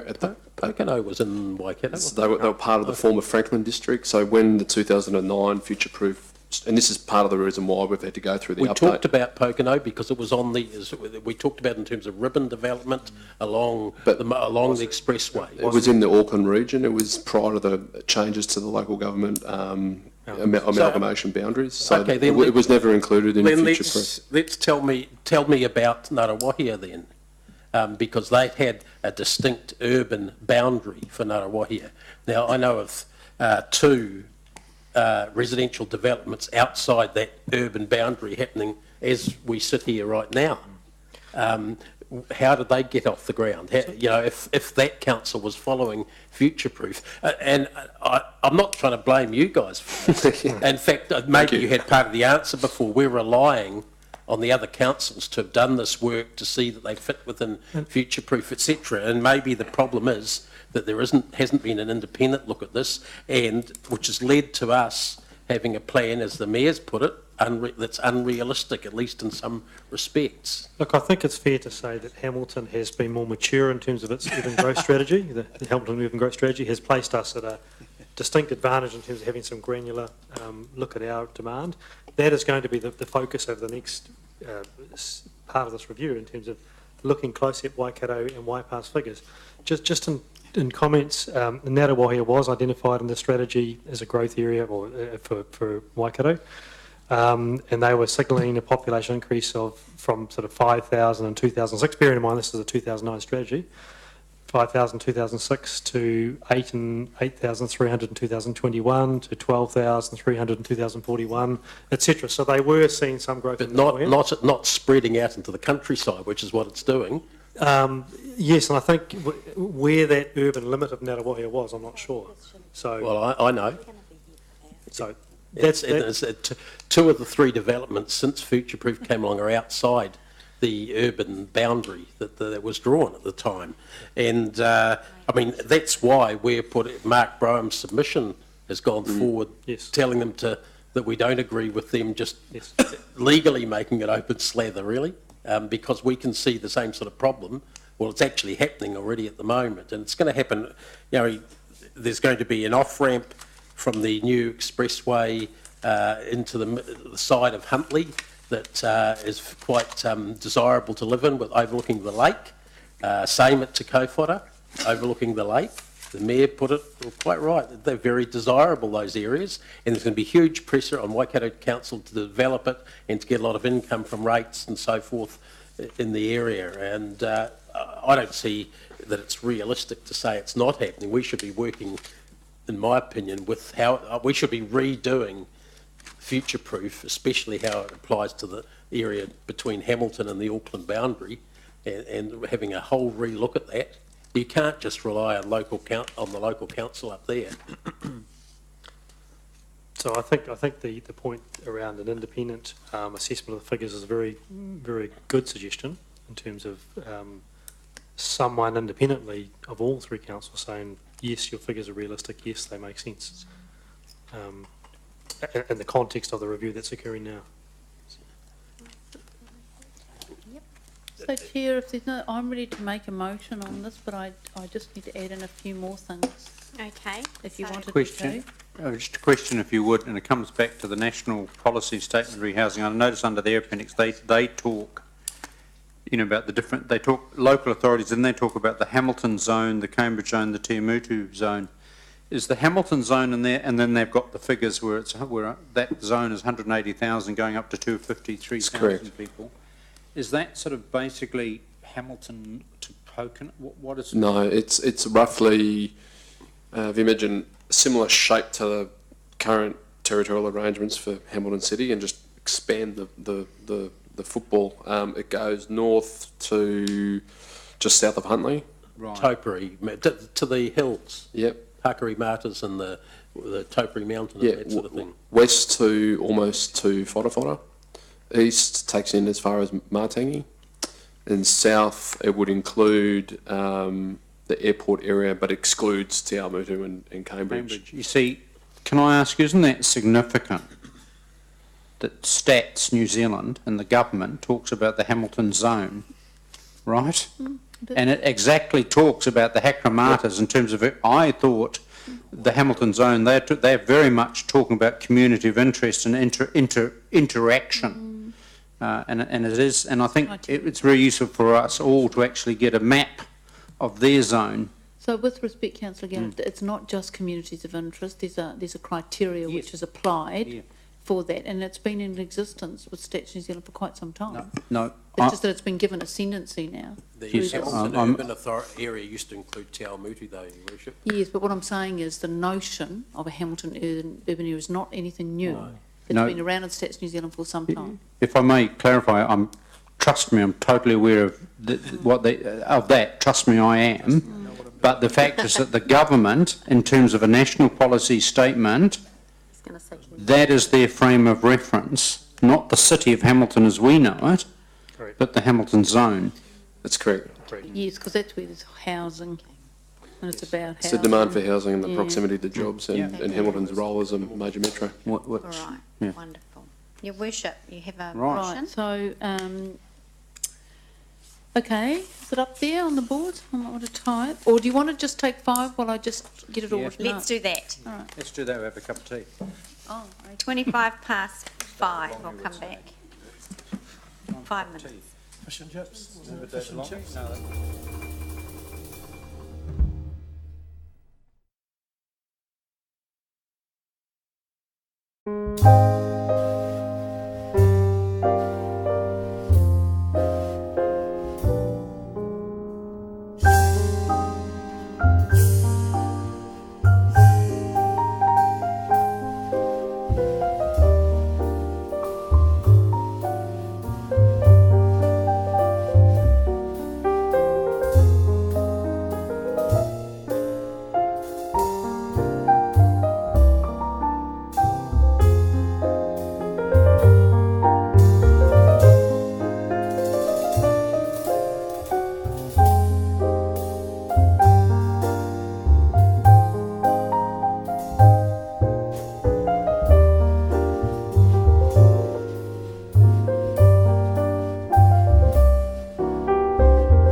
motion that's going to go up on the board, and business. the changes to the staff recommendation are highlighted in yellow, so we'll just wait for that to pop up.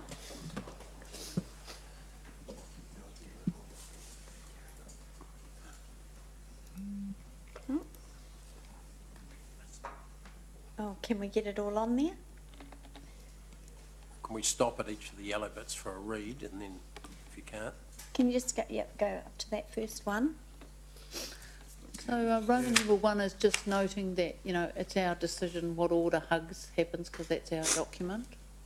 If we wanted to change sequencing, it's not a future-proof decision, it's our decision. So that's pretty straightforward. Yep. And if we go down, Roman numeral 6 is in relation to that yellow bit of land,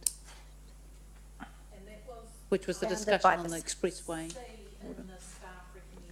So you've changed that, yeah. So I haven't got the big one. No, that's because the C has become a Roman numeral. Yeah. So that just picks up that discussion about the expressway bordering. You know, if we take the expressway as the border. Okay. So that would mean, if successful, the expressway and Southern Links would be the boundary of the city.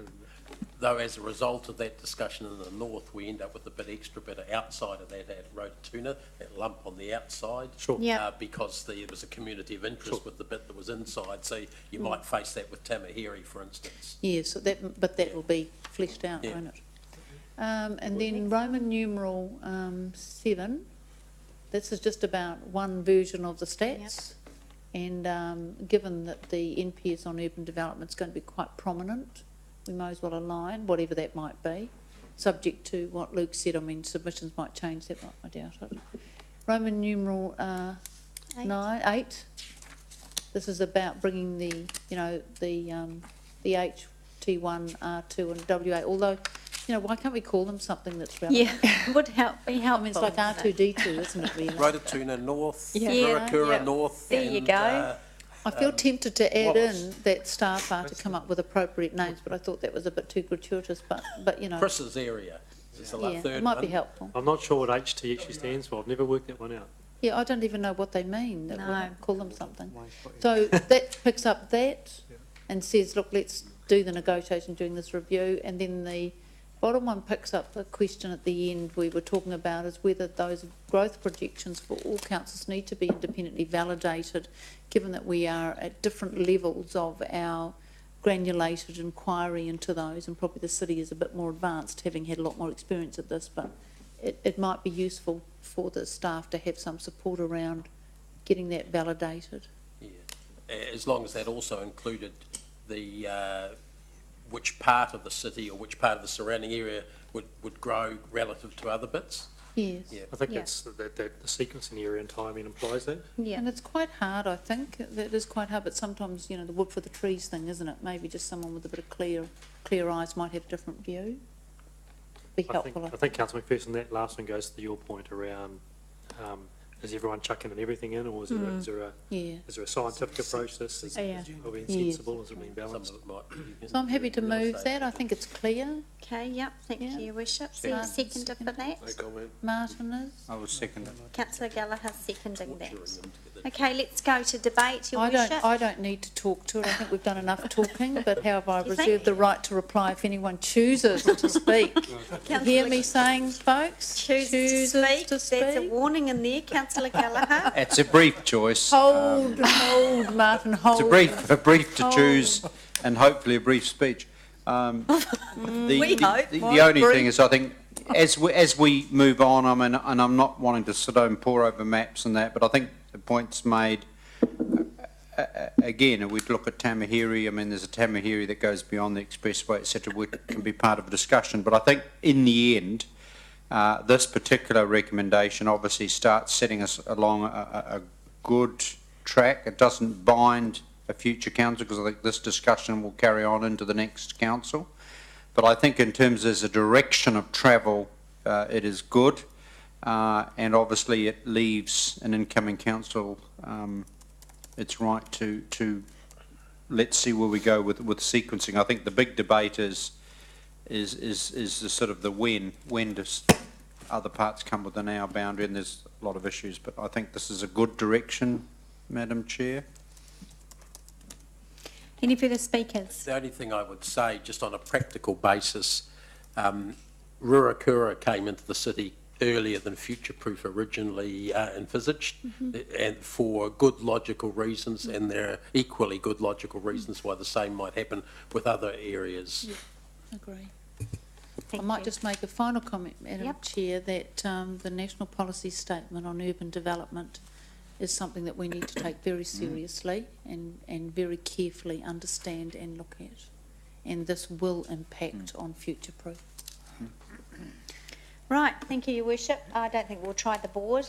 So all those in favour say aye. Aye. And any against? None against. That's carried. Thank you very much.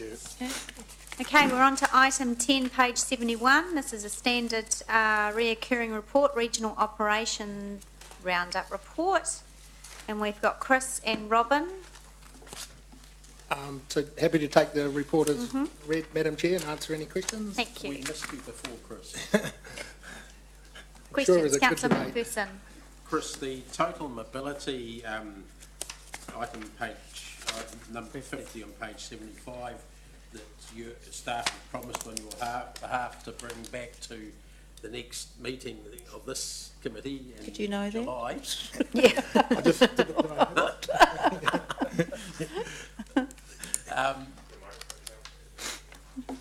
no, more serious on that. Need your mic. I want you to notice that that was quite a point of discussion before about the cost effectiveness of purpose-built vehicles for disabilities versus disability program on buses, etc., like that, and what impact that might have on our minuscule infrastructure commitment to disability-friendly bus stops and shelters and so forth. Whether that we needed to revisit that, perhaps, whether there are any implications out of that, and how we could advocate with the regional council for a better program in that area. It was something that used to be discussed regularly at this council, but hasn't been for a while. So we wanted a good report that covered all the angles there, so that we knew where things were up to and what else we might need to do.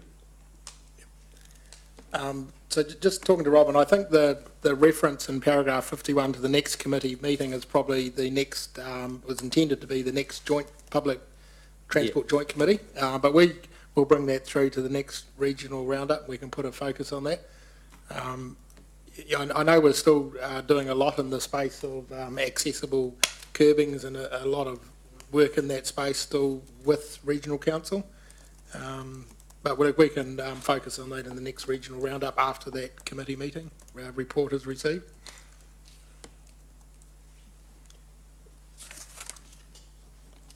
Is that the speed management one was one I was going to ask about before too. Yep. It's a demonstration project. How's that? It's been a demonstration project for quite a few years now, and I'm not sure where it's at, because quite a while ago when this council discussed why speed limits seemed to be treated differently just outside the boundaries versus just inside the boundaries, this was part of the answer where the demonstration project, and Waikato District in particular were still in the 50s, sorry. I mean, has that advanced so that because we take the road going north to Horotū, it changes from 70 to 80. There's no difference whatsoever in the type of road surface or surrounding area or anything like that. It's simply there's a Hamilton rule up to one point and the old rule from there on. And there's quite a few other bits around the city where you've got anomalies like that. Yeah, so I guess we started off with originally the Hamilton demonstration, and that was primarily around our safer speed areas. This project is the region-wide demonstration project. So under the Regional Land Transport Plan, one of the actions within that was to create a regional speed management plan. then the timing of that work has been done in parallel with the national review of the speed limits process that sits in underneath the rule as to how you calculate speed limits. So that work's been going on. There was a speed management guide that came out. That's in the process of being finalised and is due for release on the 1st of July, and that is being made available for everyone. One of the key inputs from that is a whole lot of data analysis that has been done by NZTA nationally, so that will provide the consistency as to what should be a safe and appropriate speed for those roads. And then there's got to be the program of gradually implementing those changes. So yes, I guess the demonstration project that we did in the city has been captured largely into that guide. So what that's doing is reinforcing that 40 k's in urban residential streets is appropriate. So you will see more of them coming through. And is also looking at those consistencies in those rural areas and getting speed limits that are probably a bit lower than 100 if the road's not actually safe for that. So if I can just add to that, Councillor, I think the answer to your question is the new processes are going to drive routes rather than jurisdictional boundaries. Yeah. So you'll look at the route between here and Hamilton and the type of road and the function that it drives, and the regional speed management plan should drive the answer that you're looking for, that we don't have artificial jurisdictional boundaries, that it's the environment and the road and the type of road, the traffic it's carrying, that will drive the speed. Who makes those decisions if it does cross jurisdictions? I think the decisions will always sit within the respective jurisdictions, yes. But we'll have a stronger framework for guiding what safe speed should be. But I think you can't get around the fact that the respective TLAs have got to use their bylaw powers to change the speed limits. So for part of the speed project is to look at changing the speed rule, and I'm not sure whether that would involve any change to the legislation in terms of how there will be some changes, so maybe there's an opportunity to submit at that time. But at this point in time, my understanding it'll still be the jurisdictions that have the actual speed, posted speed powers. Okay, thanks. Councillor Pascoe, then Councillor Gallagher. Yeah, in the report, the only mention there of rail and road integration is around moving freight.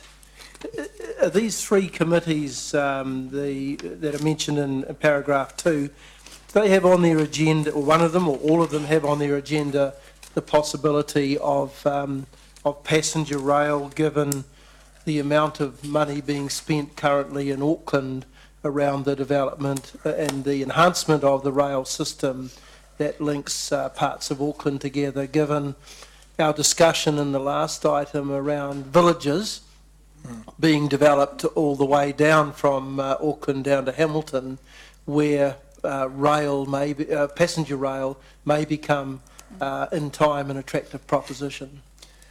Yeah, look, I expect that there will be a lot of debate around that. It's certainly in the regional land transport strategy, passenger rail. But I think you're right, a lot, when we looked at it, I don't know, it must be 2 to 3 years ago now, there were certain constraints in Auckland, and one of them was the Britomart and the dead end at Britomart, and that's now been fixed. Electrification is sort of advancing through, I think, to the southern parts of Auckland. So I think things are changing. So I'm sure that at the next workshop there will be some debate around passenger rail. I think the other thing that's also worth noting is the dot point at the top of page 73, which is the end, it's the last dot point of clause 17. And I think one of the things that they were talking about was the fact that currently the bottleneck is actually in Auckland for passenger rail. And actually the region might need to think about the fact that we might have to put money into Auckland region to get that working efficiently before we try and throw more at it, because at the moment they will end up just being part of the queue, a little bit like the expressway is, I guess, for cars. So it was mentioned that, you know, that's something that as a region we're going to have to actually think about. Perhaps we need to invest in Auckland passenger rail and get that working well in the southern part so that we can then actually hook into it and make it an efficient and effective form of transport. So that might involve us now looking at pockets of land where park and ride Yes. facilities could operate from, that would then serve this region of people perhaps travelling part of the way to Auckland, dumping their cars in the park and ride and then jumping on the train to get into the city. Yep. So Councillor Gallagher's has been talking to me about two issues. One is the land at our current Frankton railway station and just what Kiwi Rail intentions might be with that land to preserve the land. The other one is the opportunities we have at the Te Rapa PT station by the base there and for park and ride there. So we're currently looking at some of those issues and probably due to report back through this report just what the situation is there. So we've certainly identified those two locations and they're in our sort of structure planning for Rotokauri to think about a PT rail station by the base. The information that we've had, which is a bit dated, I'm just trying to update it, was that rail, I think their answer was that they always reserved the right to sell land, but they had no current plans to downsell any land at the Frankton rail station. So we're just trying to get that confirmed. But Robin, your comment is around the fact that we might need to invest in land or something in Auckland, maybe Drury or somewhere like that, which might be the logical place where the trains might come down to as a starting point. I wouldn't say necessarily land, but it may be trying to fast track the extra tracks, additional tracks, so that your public transport's not caught up behind a freight train, for example. I see. Yeah. And the electrification type work so that they can run them efficiently into Britomart, which has problems with air quality and those sorts of things. Right. And I think there'd be some challenges from that because at the moment I don't think the Land Transport Fund can be used for rail. I think that's correct. We had a process a few years ago called the JOG process, Joint Officials Group, and that was an extra appropriation from government, and this region decided to appropriate 13 million of the, I forget the figure, but allocate it to rail, mainly on the East Coast trunk line, and that went to some further passing opportunities on the rail there.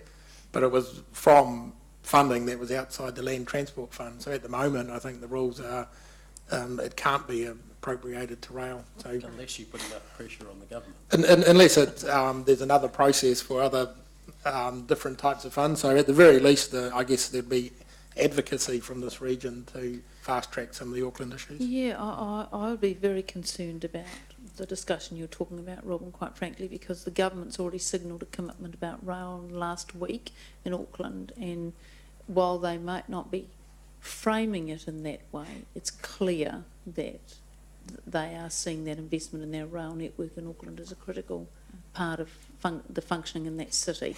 So I think it would be wrong for anyone in this room to think that there's any prospect of investment in Auckland. The government's onto that, and our job is to advocate for that and look after our own patch. Yeah, I mean, we've got a review of the regional transport plan starting, right, shortly. Yes. Yep. Whenever there's a workshop soon. Yes. Yep. And that would be wrong to be sending messages like that. But certainly advocacy is probably appropriate. So just coming back to my original question, it is a regular agenda item at these meetings that passenger rail is something that is being considered on an ongoing basis. I would have to say I haven't been to the last meeting, but it was certainly topical 2 to 3 years ago, and it's been parked a little bit because of the difficulties.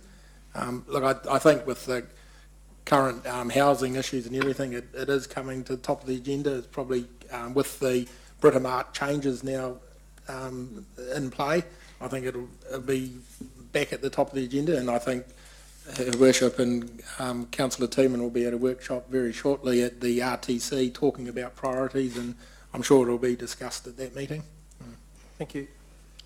Just notice that as part of the jogs, the East Coast main trunk is the highest used rail link in New Zealand. what I guess we'd look for too is APRO, the memos and that, and Councillor McPherson, Councillor Pascoe inquiries as well, is just keep us absolutely updated, because it's all very well, as we know, to talk about a passenger rail link. If we haven't future-proofed the Frankton railway station land, and if we haven't future-proofed some land in the base area, then the Hamilton part of that is questionable. I think that's crucial. The other thing which I think would be quite useful is to get a sense of, and I get what you're saying about the tracks, that's good, but there's also that Pocono Tuakau Pukakoi link, and that whole issue is where you have to change a train and somewhere else. Right. So even the notion that you can just drive to Pukakoi and then take the train the rest of the way doesn't appear to work. So I think there's some, I'm interested in that workshop. Are there intermediate steps? And I know David Bennett has talked about driving to X and getting on a train or whatever, but this is not the long term. But it's those steps. The other thing is, I noticed that the minister, and whether yourself or the mayor could help us, I just read somewhere the minister was talking to Waikato mayors, I thought, and he seemed to make some very constructive observations around the Pairiri link, and also about, even, I think Mencha was reported, he was talking about the passenger rail and stuff like that. So I don't know. Yeah, I don't have any personal knowledge of what I just read a newspaper report somewhere, but I don't know who we was. The Pairiri link will get a good hearing, I think, at the workshop at the Regional Transport Committee coming up in the next 2 weeks. Right. Okay. I'm happy to move. I'm happy to move. Yeah. Sorry. Thanks, Your Worship. Councillor McPherson. Yep. Just another question on rail arising out of your comment that Councillor Gallagher had been talking to you about the Frankton railway station. Word of caution, I would say, if we're talking about railway stations in an urban area for a future connection, or at least preserving them for a future connection with Auckland, we should do a little bit of greenfields looking, because if you said where's the best place to access a railway station for passengers in the future, it would not be Frankton. It's very hard to access that. It would actually be probably down by Gallagher's on Carcatea Street, and somewhere over the river on Hamilton East near Grey Street, near the Claudelands, which has been both of which have been talked about before. So, but that's just off the top of my head. I think we should have a greenfields look at that, not just say, well, that's Kiwi Rail land now, they must never sell it because we might need it. We might back ourselves into a corner, literally, geographically, with that one. So it's just, we've had a good look at the base, and that's a good place, but what about where are people going to be most easily able to reach rail? Sure, and I'd certainly, an incoming council, we could flag somewhere in the notes, or just as a minute note, Jude, if you would, that's a discussion, an ongoing discussion to be had. My concern is like Frankton is there, I should say, my worry around the base is the base may not be there unless we get some assurances that we've got the adequate planning around that. And I think that's the danger. We can talk and talk. This is your Rip Van Winkle moment, Councillor McPherson. And then suddenly all those land options disappear. And I think that was the point Councillor Pascoe was making. And I think it's crucial, because trust me, if the land's gone, then it's gone, obviously. I thought that was all we dealt with that a few years back. And they've got all that land at the back there. Base one was. Not the other. The land for park and ride is not secure. What we've got is a planning instrument that says it'd be a good idea to have a PT base there, but not. We haven't secured the land, and you probably need a designation process if you really wanted to secure it. So there is work to do if council wanted to secure that. What we are doing is keeping an eye on the development out there, and when there might be pressure on some of the surrounding land, and that we could come and notify council, but we haven't. I would like us to do that. Sorry, and you're across it, but I'd like this to be added into some recommendation around the staff report, because let's deal with what is and solid, because I think the problem we have, it's a good idea, we've got lovely thoughts, and and you're doing a lot of good work, Mr. Allen, with your team, but lovely thoughts need to translate, and then it's a yay or nay, future-proof or not. And it could be that a promissory note from Kiwi Rail that says have first right of refusal if we sell off, as I've discussed, the land around Frankton, But if we move into the greenfields and we're serious about the base and we're serious about the Kaikatea Drive option, then it seems to me we've got to have much more solidity than this is a good idea. Better speak to Tainui first. Okay, so that's some good debate. Yes, I've moved. So the Mayor report. has moved. I'll second. Seconded by Councillor McPherson, thank you. Is there any other debate? No. And that the discussion on the passenger rail land future-proofing be noted and staff continue to report on this matter. Yes, Chris is writing that down furiously And now. I'd like that added into the motion. Oh, well, no, you can't do that's just an that. action. It's an action. Are you happy with Go on the action list. Right? Yeah. Chris, on the action? Chris has noted Yep, that. I've got to respond to You're your right. action, councillor, so I'll have that within a week. So I'll just Okay. distribute it to Fine, all I'll councillors if you like. bow To all of to Thank you. guidance. All those in favour? Right. Are there any against? No, that's carried. Okay, last item, page 78. This is the action list. Calvin, you just, did you want to update us just on action 43? This was an overhang from, Councillor Mallett's question actually, just around the units for the bid, wasn't it? Rating units for the bid? So there was questions over the clarity around what Page businesses. 83, yep. And the decision was to rework that as separately used or inhabited part of the Yep. property. So we've done that, included that within the policy. Great, thank you. And the page 78, committee members, there are some items there with a reason why they need to be deferred, so there's some valid reasons on there. So can I have a mover? There are no questions. Councillor Pascoe, thank you. Deputy Mayor seconded. No questions, any debate? All those in favour? Any against? That's carried. Thank you very much. Meeting is closed.